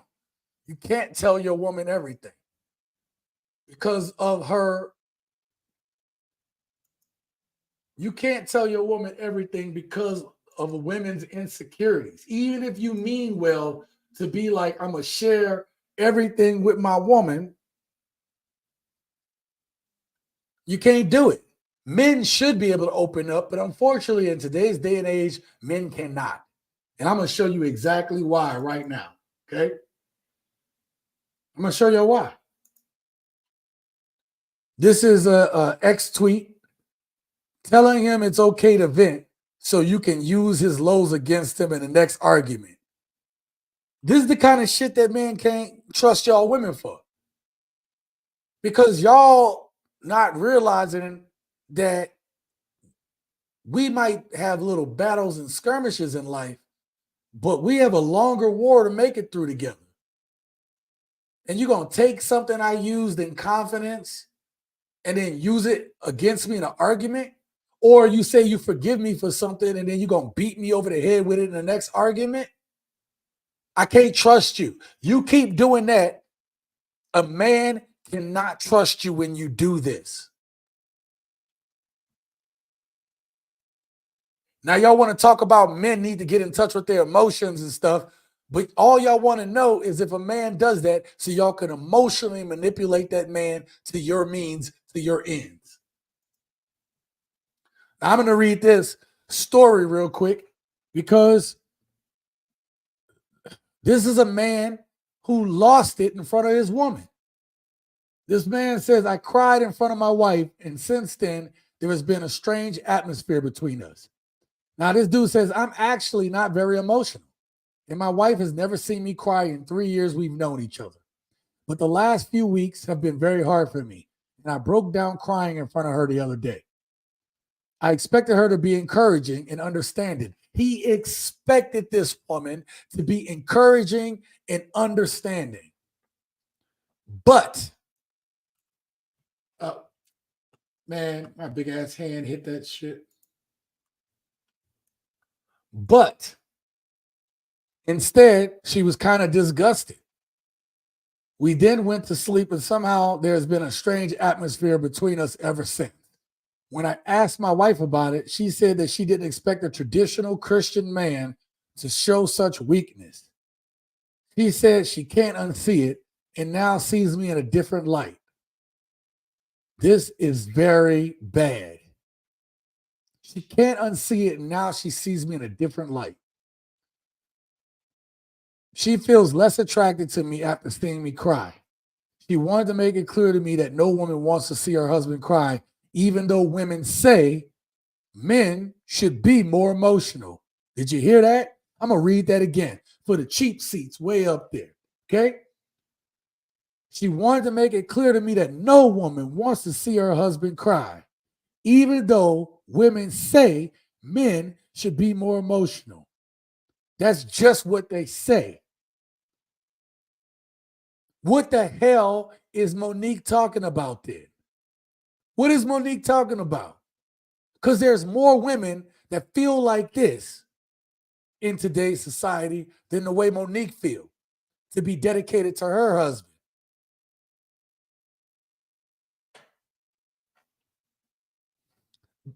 Women want strong men. I've said that many times on this channel. She had no answer to the question of how I can fix the situation. How can I convince my wife of my masculinity and win her back? Bro, I'm sorry to say to you, whoever this is, who probably will never hear me, you can't get it back. Once you lose respect for a woman, it's hard to get it back, short of saving her life from a mugger.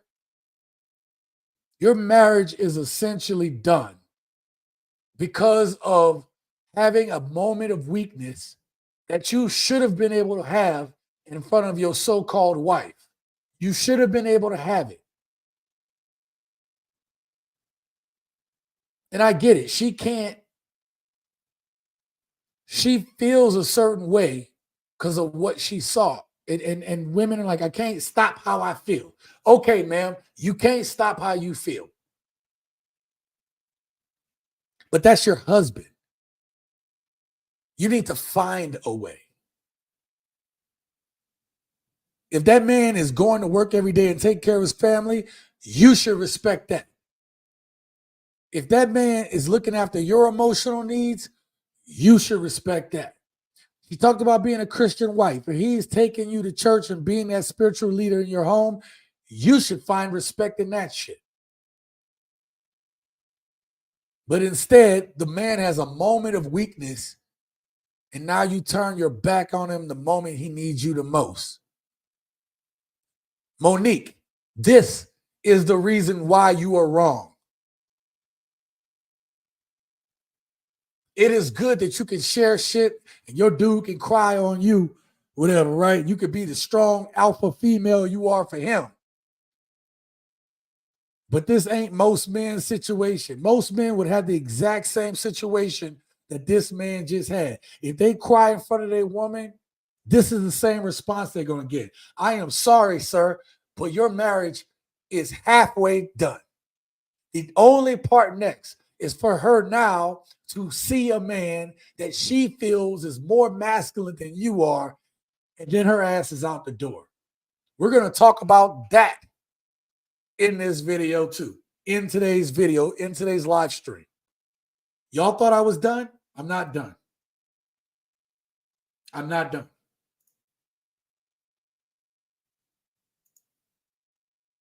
I'm going to set up the next clip.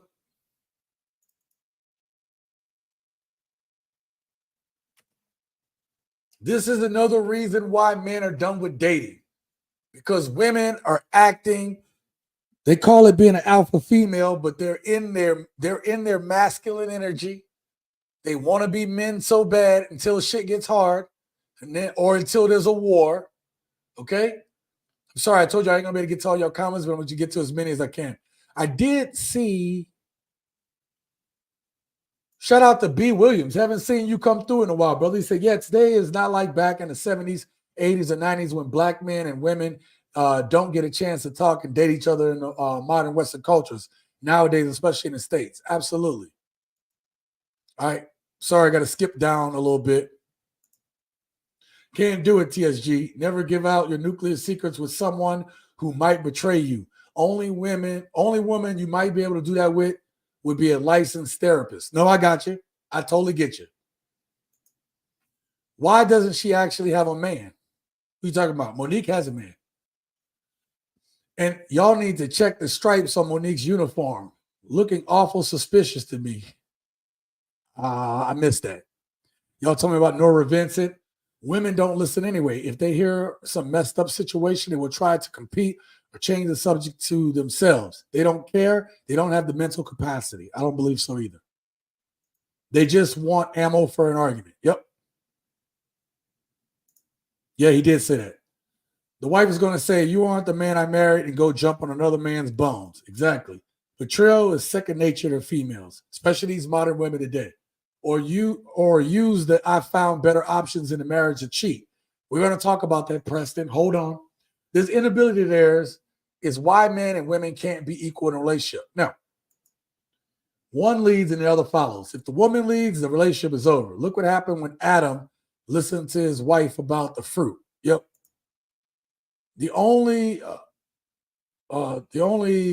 see you as a loose end to no end. Yep.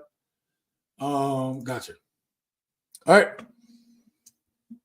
Now, let us get to our next clip. Man, my mouse is all over the place. What the hell?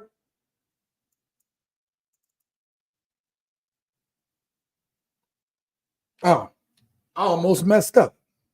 There we go.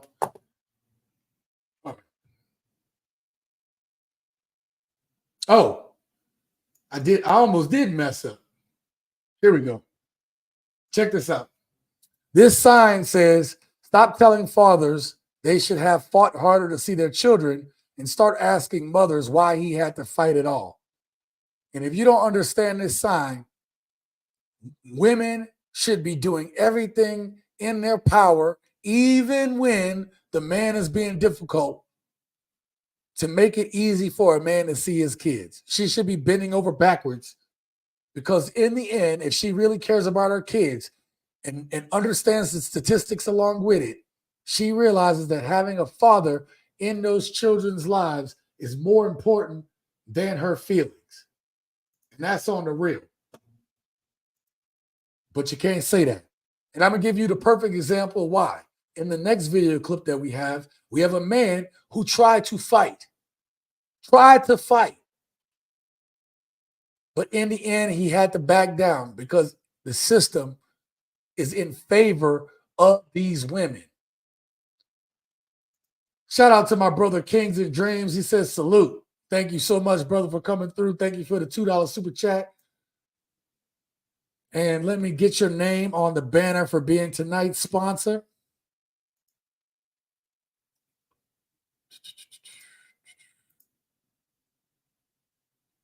Right.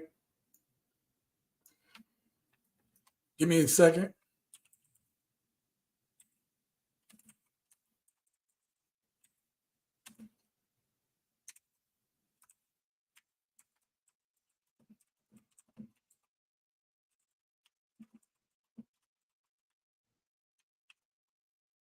All right. I think I got you.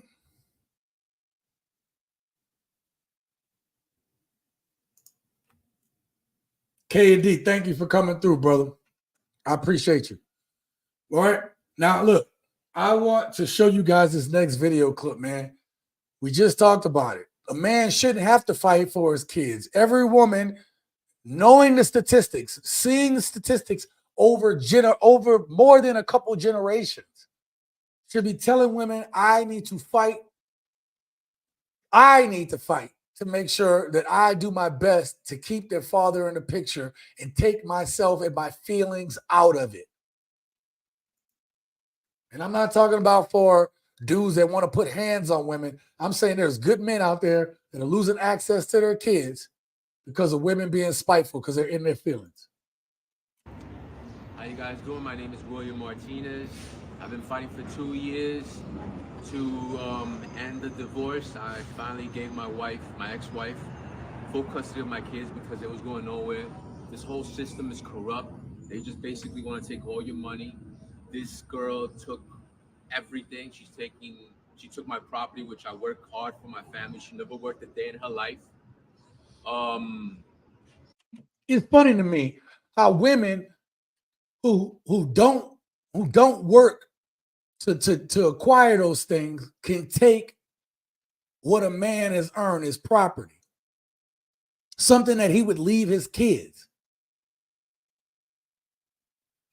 Let's tell the truth. Some of these women are doing better because of divorce.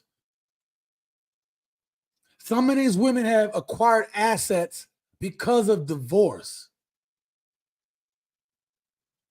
I'm not saying that a woman who leaves a long relationship, don't deserve something, but she don't deserve half. Not for sitting at home. She didn't put in the back-breaking work. She didn't take away years off her life from being out there working for this shit. No, she just sat her ass there and got it. And if you think, oh, well, raising kids is so hard, then give me my kids. Give me my kids. You go ahead and live whatever life you want to. How many men? I'm gonna make that the poll question. I'm gonna make that the poll question for tomorrow.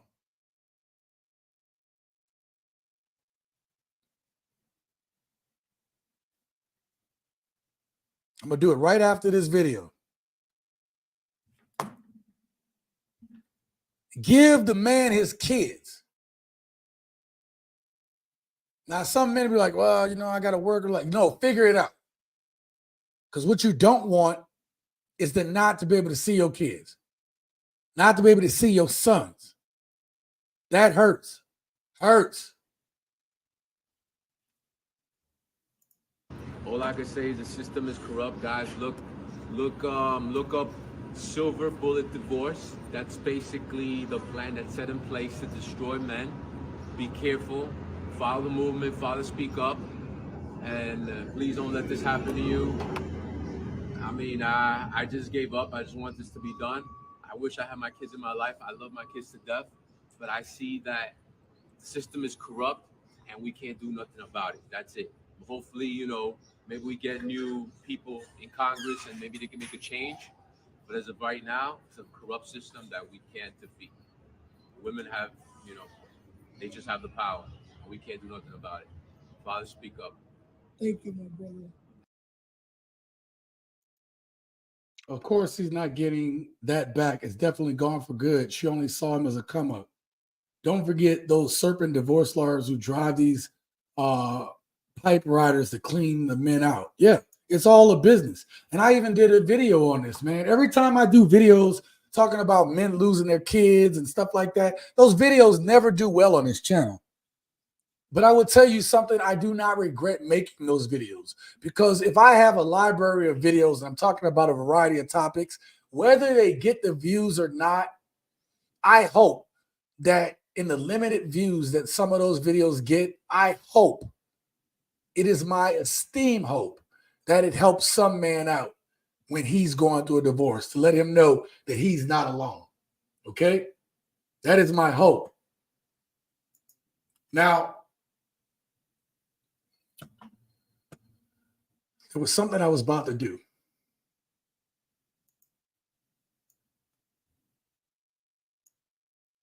I am going to do something that's off schedule.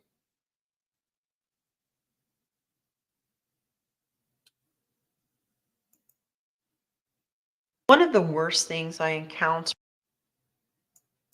We have an extra clip that I'm going to add. I just looked up silver bullet divorce, like the dude said, while he was talking. And we're going to hear about it real quick.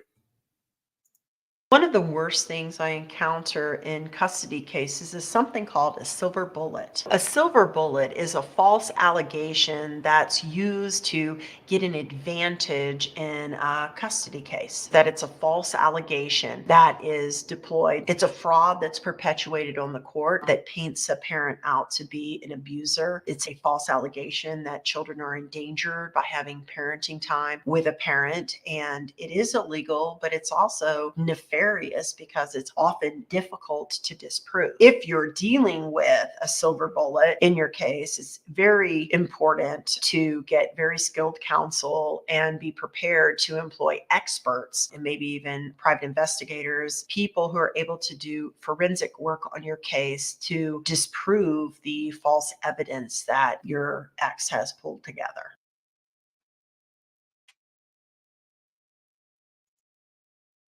Now, I did not know what a silver bullet divorce was. I did not have any clue what that was at the time. I will say this, though, gents. This is happening and is becoming more and more prevalent, where women are, their divorce lawyers are telling them, well, did he ever do anything to you? Because if he has, it will make your case stronger. And women are lying. And you know how, like, in court, most of the time, if a case is this person said versus this person said, and there's no evidence to back it up, then the court has to dismiss it because the evidence isn't supported. But when it comes to divorce law, that's not the case. In divorce law, women can say a man did this or a man did that, and use that against the man in order to make the court more favorable to her. In these courts, some of them, the judges' retirements are based upon this child support system, are based upon these divorce cases. How can a man win when the state profits off of it?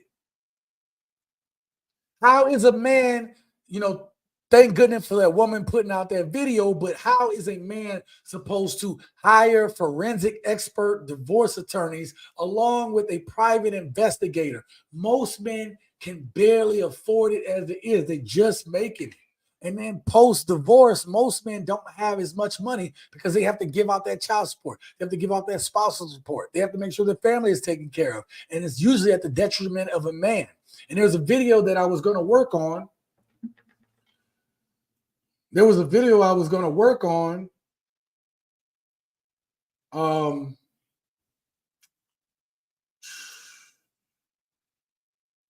I don't know where I put the video clip. You know what? I got another video clip. I was going to use it for another video, but oh, that's not what I wanted to do.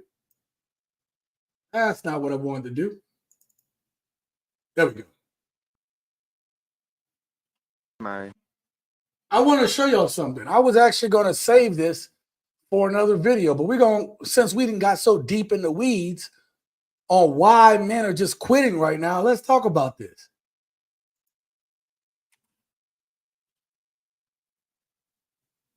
Uh-oh, check my internet connection. No, internet connection is good. Oh.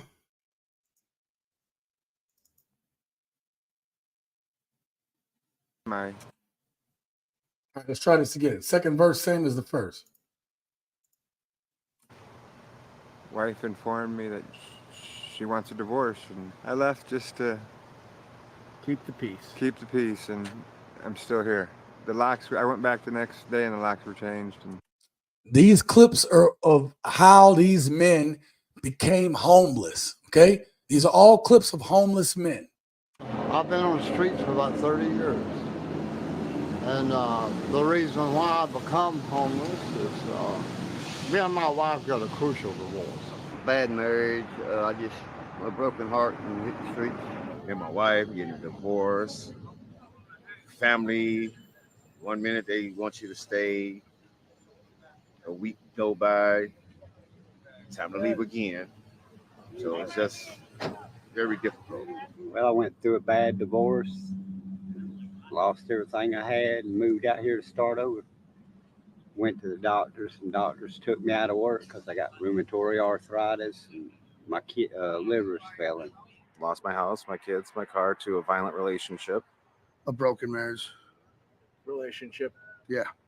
Lost it. I have emotional issues I couldn't deal with. Car broke down. Ran into the wrong people at the wrong time. Got robbed.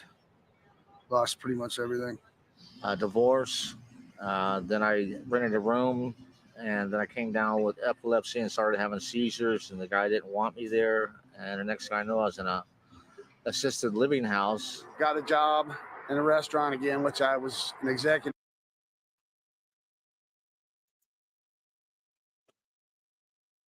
Those are all clips of men who have gone through divorces, and their divorces were so dramatic and so dramatic against them that they were never able to recover. They went homeless because of divorce. And a lot of men I've showed on this channel, I put out a video. I told you I put out videos that I hope will get support, but they don't. But I showed the math on how if a man in Texas is going through a divorce, how he can't even afford to take care of himself. He's negative hundreds of dollars a month. When you're negative hundreds of dollars a month, you don't just recover from that. You gotta not eat, or some bill doesn't get paid, or you're late. And once you get behind, you're always like, there's just no catching up. You're going to always rob Peter to pay Paul. You can only go, unless you go positive, you're always going to go back negative every time.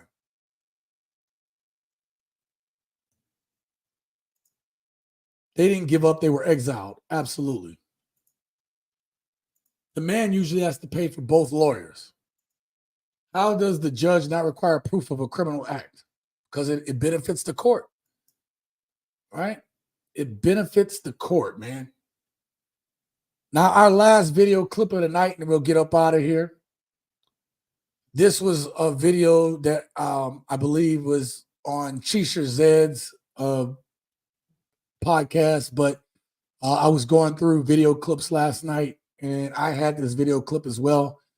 So I didn't want to make my own video talking about this, but I don't mind doing that on a live stream, okay? because that way I like to dissect it in real time with you guys. So I haven't seen this full video. I don't know everything in this video. I do know this video went viral or is being talked about because this man describes his divorce. Now it's a longer video. That's why when we get done with this, we're going to be out of here, okay? If you haven't hit that like button yet, please hit the like button. Consider being a sponsor of tonight's video by Cash App, Super Chat, something like that. Everything helps. Okay? Everything helps out the channel. Couldn't do it without you guys. I'm going to continue to do my best to put out the best videos I can. And even if they don't get the support that they probably deserve, I'm still going to keep making videos. Okay? Let's talk about it. She said, I got to talk to you. And she sat down with me, and we've been together for 16 years. I've always been straight up dedicated 100%. And she said to me, she goes, I met someone online, and I'm leaving this weekend to go see him. Now, I'm sure there was more to the beginning of that story, and he's going to say more. But if your woman is already at that point where she's meeting people online behind your back, then chances are she had already been feeling that way for a minute. Okay? So that means she's been feeling this way for a while. My life fell apart. I don't know what I would do. I'd fucking lose it. I'll tell you exactly. I'll tell you exactly what I did. I stood up. I freaked out. I was desperate. I was losing it. I went outside my front door here. I grabbed this bar we have that we put on a door jamb. She's always been like worried about having someone break into our house. I grabbed that thing and I went outside to my deck and I beat my railing until I bent that bar. And I hit it so hard that it bent this metal bar right in half because I was so lost and confused, you know. And I went and stood by my truck and I'm crying because it's like this woman is my everything. Right. I mean, everything that the best word that I have ever had someone say is the investment that I had into her and my kids was everything. Like, I'm one of those guys that, like, I don't flirt with other women. Yep. I don't go out drinking and goggle at girls. She was my everything. She was a gorgeous blonde, a beautiful woman, and I loved her to death. Yeah. There's a lot of men that get caught up into the family style. So Monique wants a man to be able to invest all of himself, all of his feelings into this one woman. And okay, so we do that as a man. But then when it ends, as much as women think that they're the more emotional creatures, no, it's us. We love harder than women do. Yes, there are some women who will put up with a dude's crap and this, that, and the third. But their love ain't like our love. And I've showed that before on this channel, where when they ask women if it was out of you and your husband happened to die, who should it be? And every woman said the man should die for her. And then when they went and asked the men, every man said, I would die for my woman. I would die for my woman. The Bible says no love is greater than a man lay down his life for his friend, for another. There's no love greater than sacrificing and extinguishing the flame of your life for someone else. And us men, when we love to the point that we would put ourselves in harm's way. Women do not love more than a man does. These women don't want to go to war, but a man will go to war to fight, to protect the freedoms of the men and women of this country. Ain't no love greater than a person who is willing to sacrifice himself for someone else. You cannot tell me women love more than men, because they are not willing to put their lives on the line. They can't even stay in these marriages long enough, much less want to go to war, much less jump in the way of a bullet.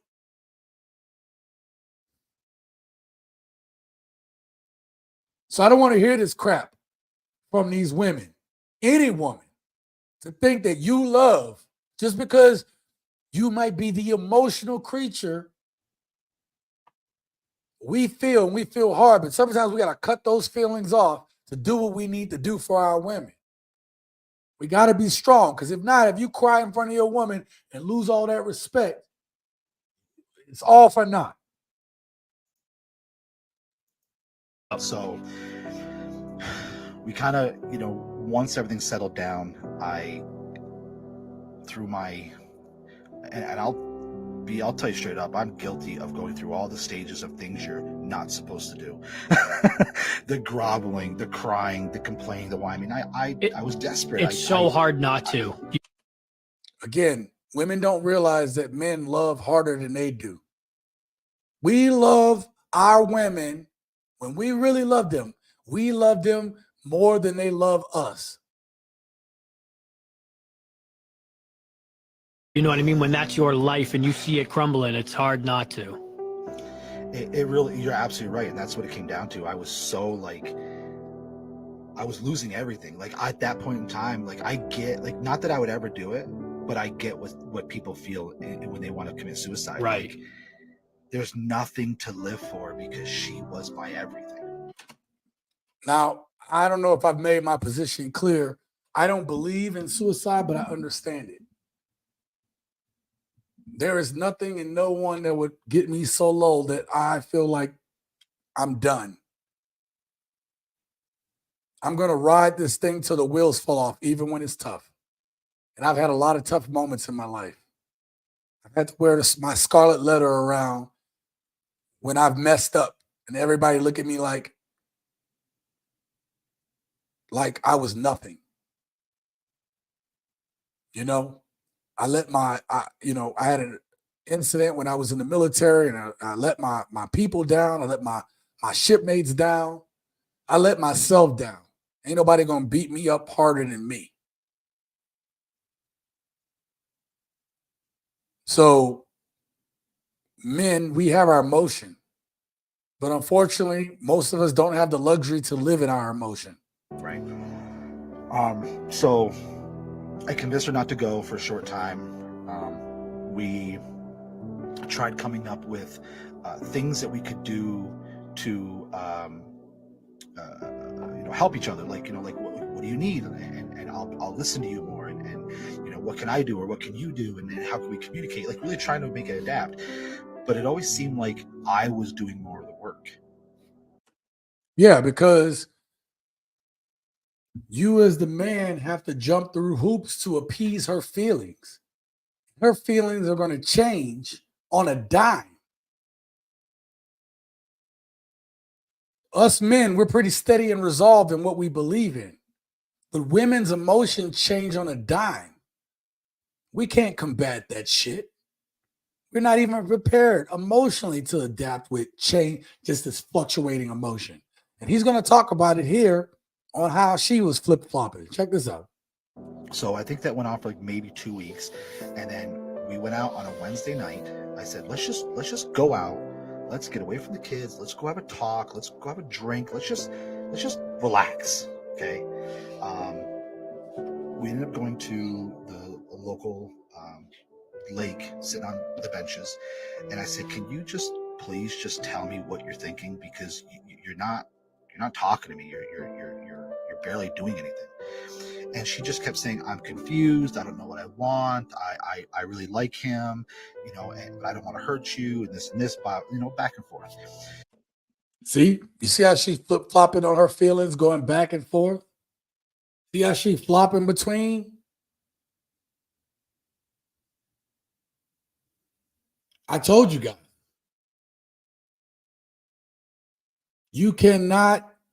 We are not prepared for the flip-flop of women's emotional states, nor are we responsible for them. But this man was trying to save his family. He was trying to save his family. So we had another kind of not like a scream fight, but like an emotional crying fight. And she said she was going to go, and she wasn't going to go, and she was going to go. And then finally she says to me, she goes, I'm just going to be honest with you. He bought me another plane ticket for this Thursday morning, and I really want to go. So they've been still talking the whole time while you guys are trying to fix your relationship. The entire time, Yep. Absolutely. And I asked her to stop talking to him. Of course. And there was even times I said, why don't you give me your phone, give me your code, just so you can prove to me you're being honest. Yeah. And she would say things like, well, if you trust me, you don't need to look at my phone. And then that. You've proven that you can't be trusted, ma'am. You've proven you can't be trusted. She didn't want to give him the code to her phone because she really wants the other guy. She just feels bad because she knows that she is about to leave her family for another dude. And they will start and pick arguments and fights with you so that they can be mad to do it. Men do it too. But this is the stages of somebody who's ready to move on. That's what fucks it up right there, is like when they say stuff like that.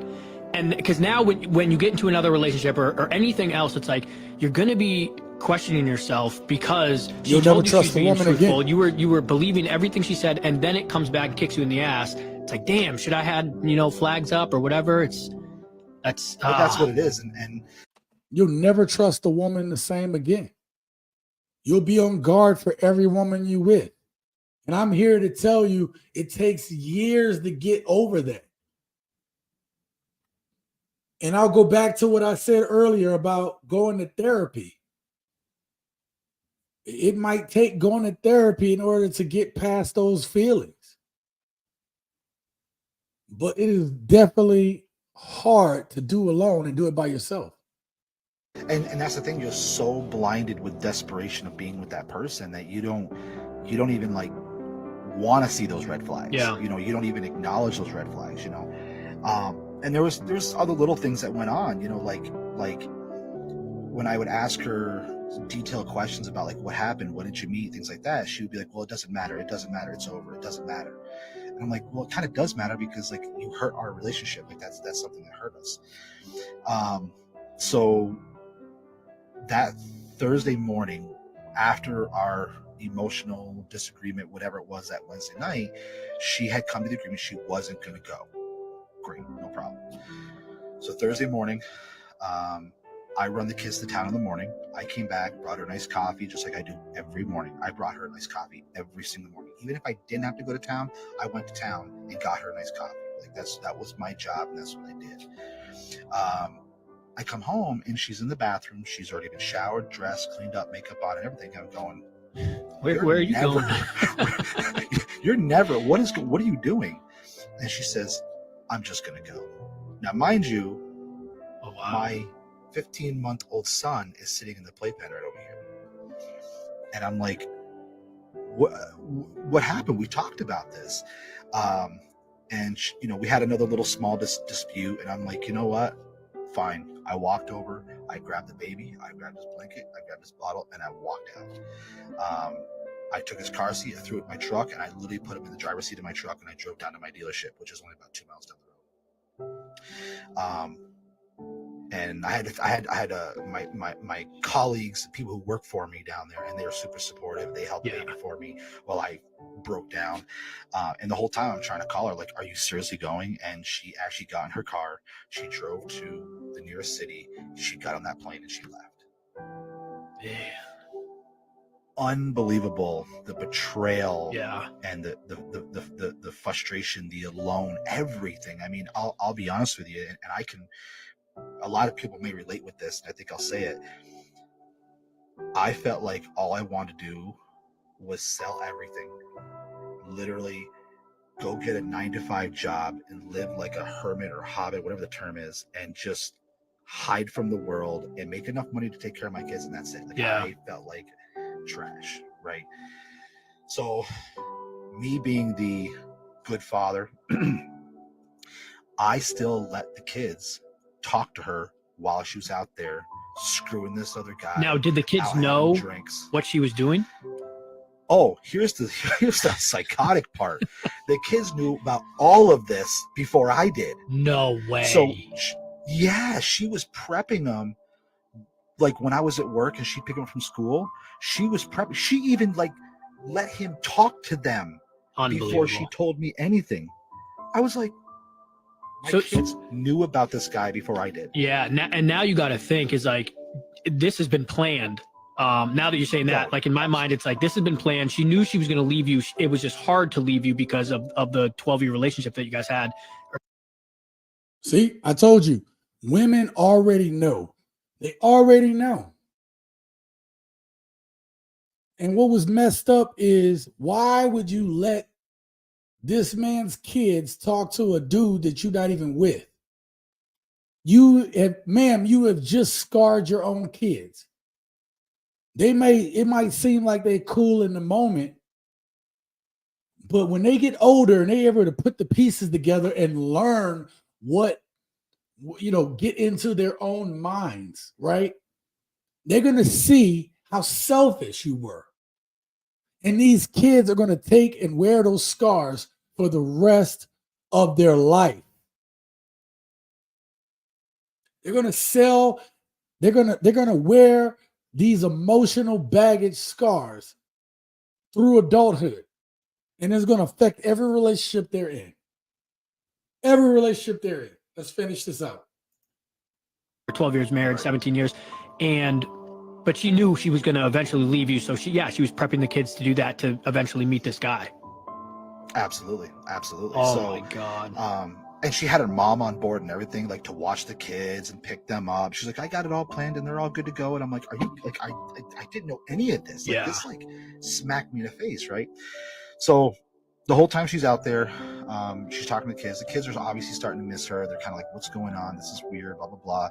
And she kept lying when she was coming back. Like, oh, I'll come back, Saturday night or Sunday morning or Sunday night. And she just would never show up.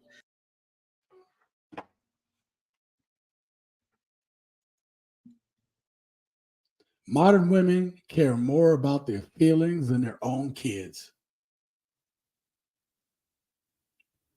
And it's sad because there's so many good men out there who really want to be good fathers. And emotionally, they can't be there. Physically, they can't be there. They have to deal with the emotional scars of the mom, which affects their ability to be good dads to the kids. Because eventually, and I can tell you this from firsthand, eventually it affects you emotionally. And sometimes you just lose the power to fight anymore. Just like the dude that was at that courthouse and he just gave everything. He just custody, everything. He had no more energy to fight. Defeated man. You want to fight, but you just have nothing left in the tank. And it's tough. Kids don't deserve that. Kids don't deserve that. But emotionally, you're just drained. You're just getting through it. You're just finding a way to make it go on every day, just to go on every day. I feel for this man because I can relate. I told you I can relate to every story. And I could tell you that I thought this topic was very important because I want for us to be able to have a place on this channel to be able to discuss deep topics like this. But additionally, for any women that might be listening, I want for you to know that just because, you might think that there's no good men out there, but a lot of y'all really are just not choosing good men. You have in your mind this ideal man, but it's not the man that you need. And then you get with the man you need once you then gave so much of your life to being a 304. Once you then gave up your life for your career, once you then gave up your life for running the street with your girls and having fun, then you want a man to take you out of your situation. Like that 35-year-old mom that's got a 13-year-old, still thinking that she deserves a high value man, a man that makes X amount of money, looks a certain way, don't have no kids, and he's supposed to accept you and your baggage like he don't have more options. This woman in this video, in the last video, she had already had it all planned out. She knew she was leaving her husband. You women, you all initiate the divorce 80% of the time, 70 to 80% of the time, 90% if you're college educated. There's a reason for that. Because you're on your high horse. You think you deserve better. And you had better. Some of you ladies have had, that's your better. And you have no remorse about it. You don't even give a shit. I'm going to take some more of these comments. Tiny said, it will get better. Control-Alt-Delete is not the answer. I agree. Still Saint says Proverbs 5:3-6. Well, let's take a look at that.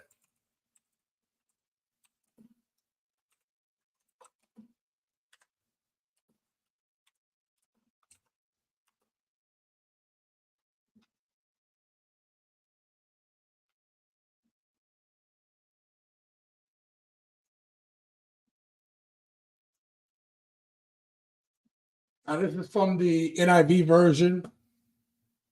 I'm more of a King James version myself, but whatever. This will work. For the lips of an adulterous woman drip honey, and her speech is smoother than oil. But in the end, she is bitter as gall, sharp as a double-edged sword. Her feet go down to death. Her steps lead straight to the grave. She gives no thought to the way of life. Absolutely, man. Absolutely. Excellent verses. Juju says, I like those verses. The truth. Yep. DDG 18 says the laws are made to benefit women by giving them the kids and access to the man's net worth, which promotes more government dependency. This keeps the government in control and makes families weak. Let me tell you, man, I have said and stated on this channel multiple times how we are in the age of Aquarius. We are in the age of knowledge. Now, before, throughout the course of human history, the people that were in charge of all these civilizations could keep people in their ignorance because people weren't educated. We have people in this country right now who are willing to follow demagogues because what they're saying is good instead of testing their works. Try the man, test his works, and know if they're of God.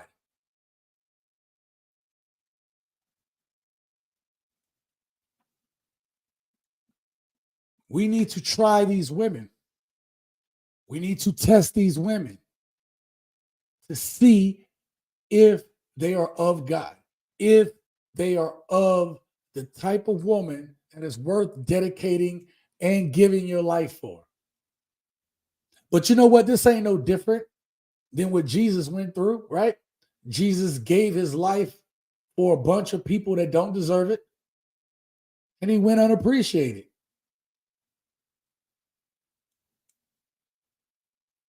And it's funny because you got these women who up in the church and they want to tell you things that are antithetical to the Bible itself, to the word that they say that they profess to follow. Now, can't blame me. I'm just a trout mouth heathen. But even that, even as a trout mouth heathen, my faith and my belief is stronger than these holy rollers. But I believe, as the Bible says, let God be true and every man a liar. So I believe in God. I let God be true in my life. I'm not following anybody else. I've been deceived too many times. And maybe some of you guys out there have been deceived too. Don't let them put bananas in your tailpipe. Pause. Okay?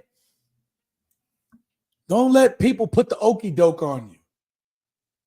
Follow no man. Follow no woman. Monique, you are wrong.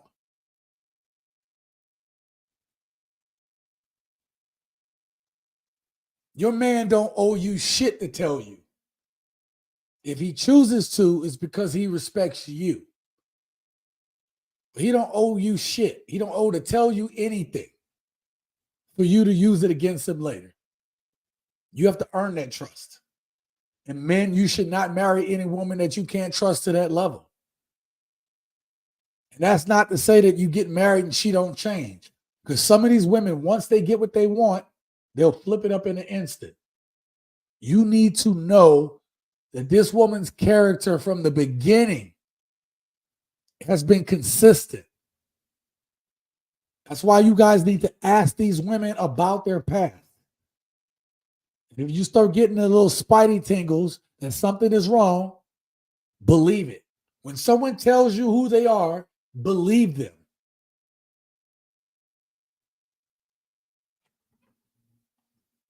It's that simple.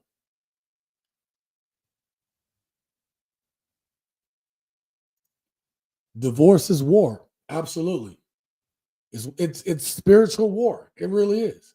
Because souls are going to be broken after a divorce. What did Oprah say about them kids? Oprah said, F them kids. Empathy works. Thank you for coming through. I appreciate you looking that scripture up. I wanted to know what it meant too. No, listen. Look, again, I'm a trout mouth heathen. Empathy works, but I do believe in God. But I now, it's me and God now. It's me and God. I'm not going to sit here and try to be a holy roller. We on this channel have talked scriptures, but I talk scriptures in a way that you and me can be closer to God, and it's you and God. It's me and God. Let God be true and every man a liar. Your relationship with God is your relationship with God.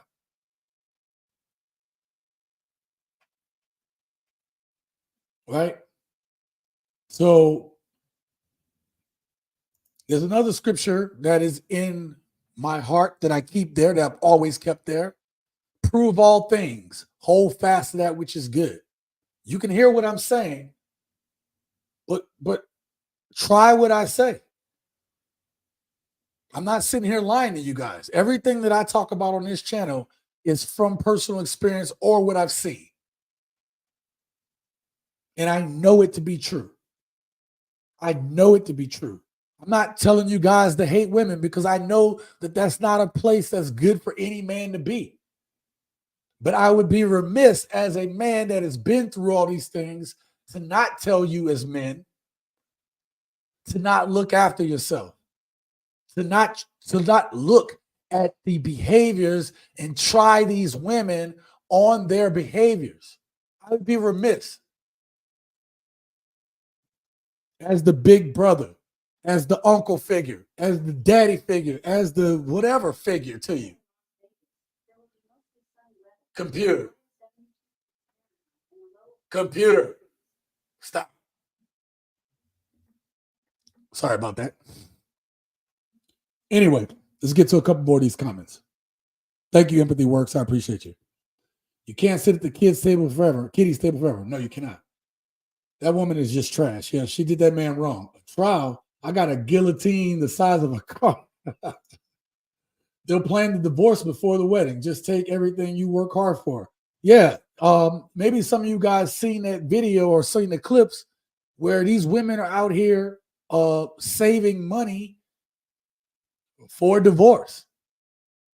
I'm not saying that a woman shouldn't be ready, but if you sitting there, if you as a woman are in a marriage stealing from your marriage for your escape fund, then you should be the first one on board to sign a prenup. You should be, when you get, before y'all get married, if you feel that way as a woman that you need an escape plan, you need to be drafting up a prenup before y'all even get started. Or you need to talk about it. You need to be 100% on board with a prenup. Now, if you're a woman that is not on a board with a prenup, then you shouldn't leave with half that man's shit. You don't deserve half of it. Because you lied to a man and you tell him, why we need a prenup? You don't trust me? No, I don't. 70% of you women have proven why I should not trust any woman on her words about divorce. I would love to have my own wife. I would love to have my own wife.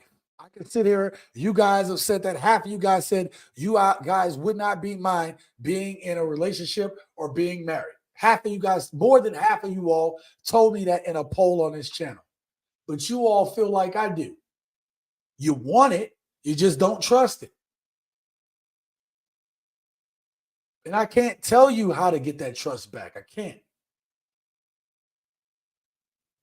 I can tell you that you better try the shit out of her behaviors.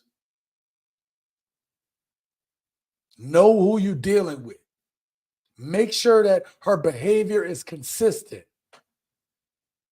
Do not go in your head, you know what, that's a red flag, but everything else has been cool, I'm fine. No. Dig, find out about that red flag before you go any further. See it through. And if that red flag leads you to another red flag, then follow. Pull that string until the sweater comes loose if you have to.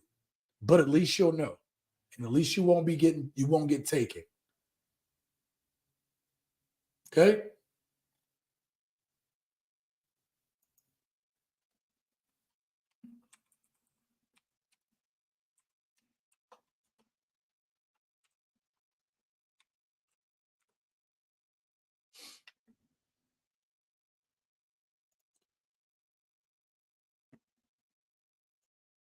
See, we got another scripture there. I'll take that. Let's put that up on the screen. But because of your stubbornness and your unrepentant heart, you are storing up wrath against yourself for the day of God's wrath. When his righteous judgment will be revealed, God will repay each person according to what they have done. That's a tough one. That is a tough one. You know, honestly, man, the people that need to be held responsible is the people that are manipulating all of us. You have no friends in politics. You have no friends in corporations. They have one bottom line and one bottom line only, and that is money and power. That's it. The reason why we are all divided is because the powers that be want it to be so. People have their heads up their ass about things that don't matter. And then when you have the things in your life that matter, you're willing to throw those things away. We've been programmed and conditioned to do this. Again, we are in the age of Aquarius. We are in the age of knowledge.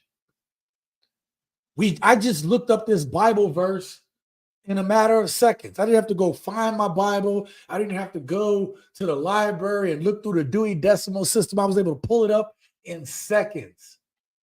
How do you combat a people that have knowledge at their fingertips? You have to get them out of logic and into their emotions. Who is the easiest people on the planet to get out of logic and into their emotions? It's women. And men have a soft spot for women. This is why we're at where we're at. We're fighting against each other. I have to put out videos like this to warn men of women.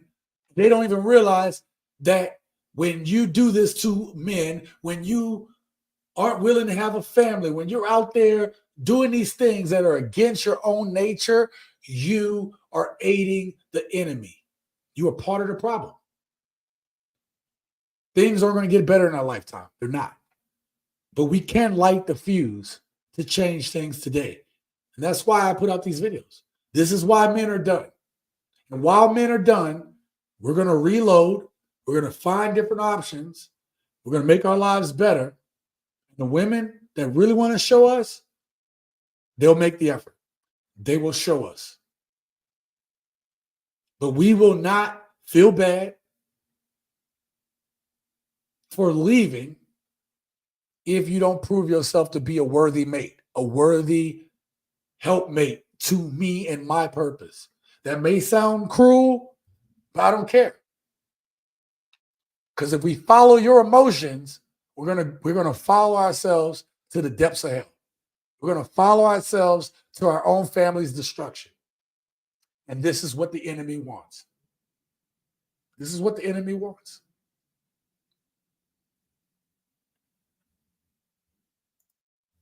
It's spiritual, not mental. Yeah. There's actually a scripture for that too. Right?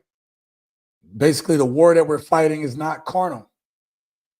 We're fighting against a spiritual warfare, against wickedness in high places, right? Against principalities and wickedness in high places. Sorry, I misquoted that whole quote, but y'all get my point. I bet you that most of the women who gave up their lives to be in the streets are single mothers, and the reason no one wants them. Well, there's a bunch more to that, Preston. Bunch more, but I get your point. I'm not ashamed of being a trout-mouthed heathen. TSG villains creeping.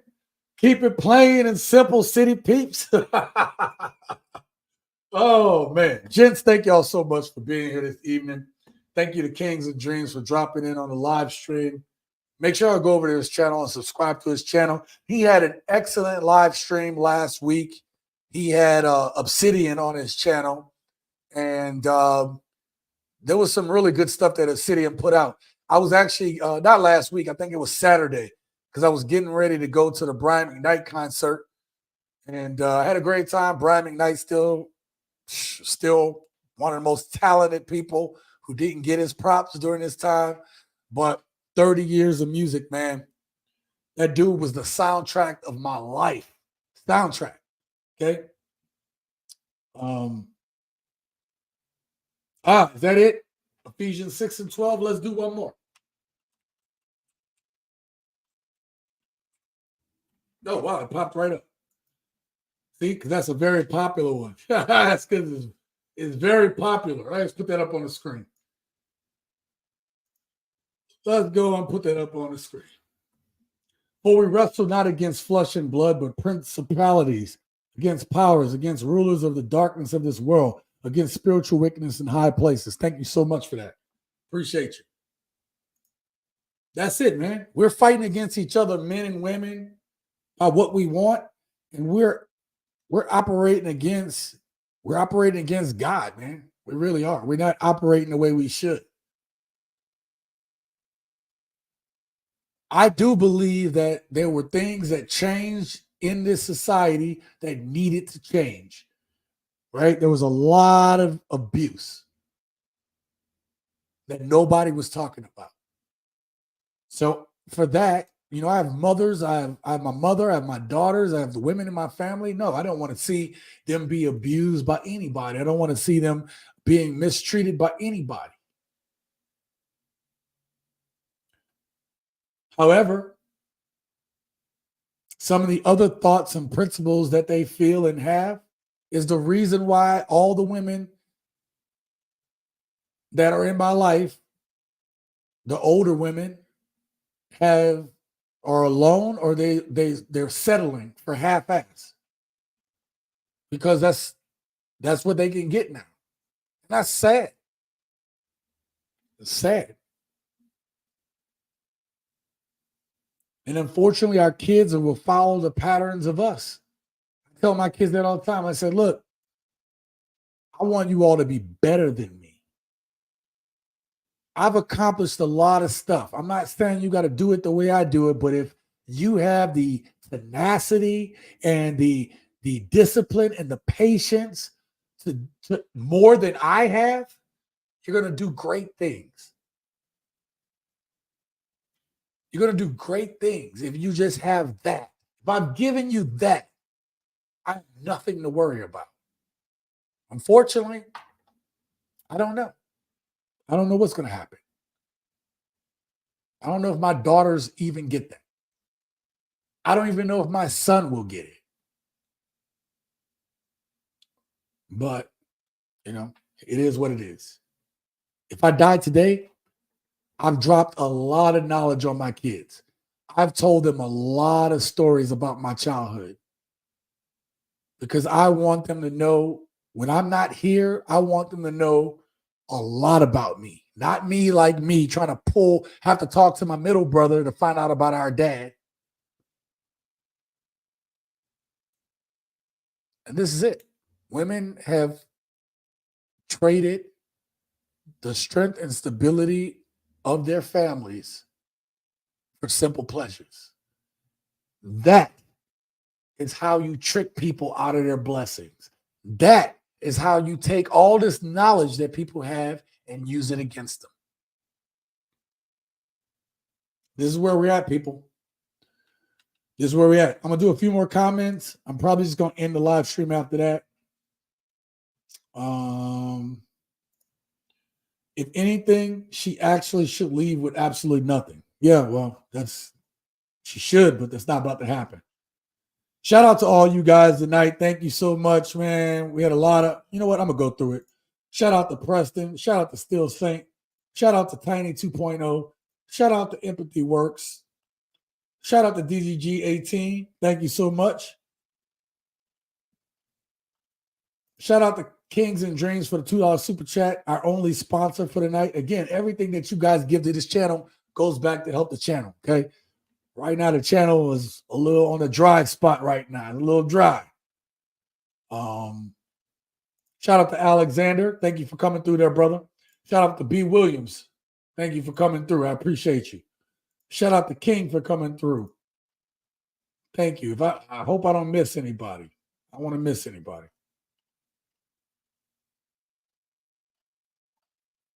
Who else we had up in here tonight? Did I catch Juju? Thank you, Juju. Juju dropped a new word on us tonight that I'm going to have to think about.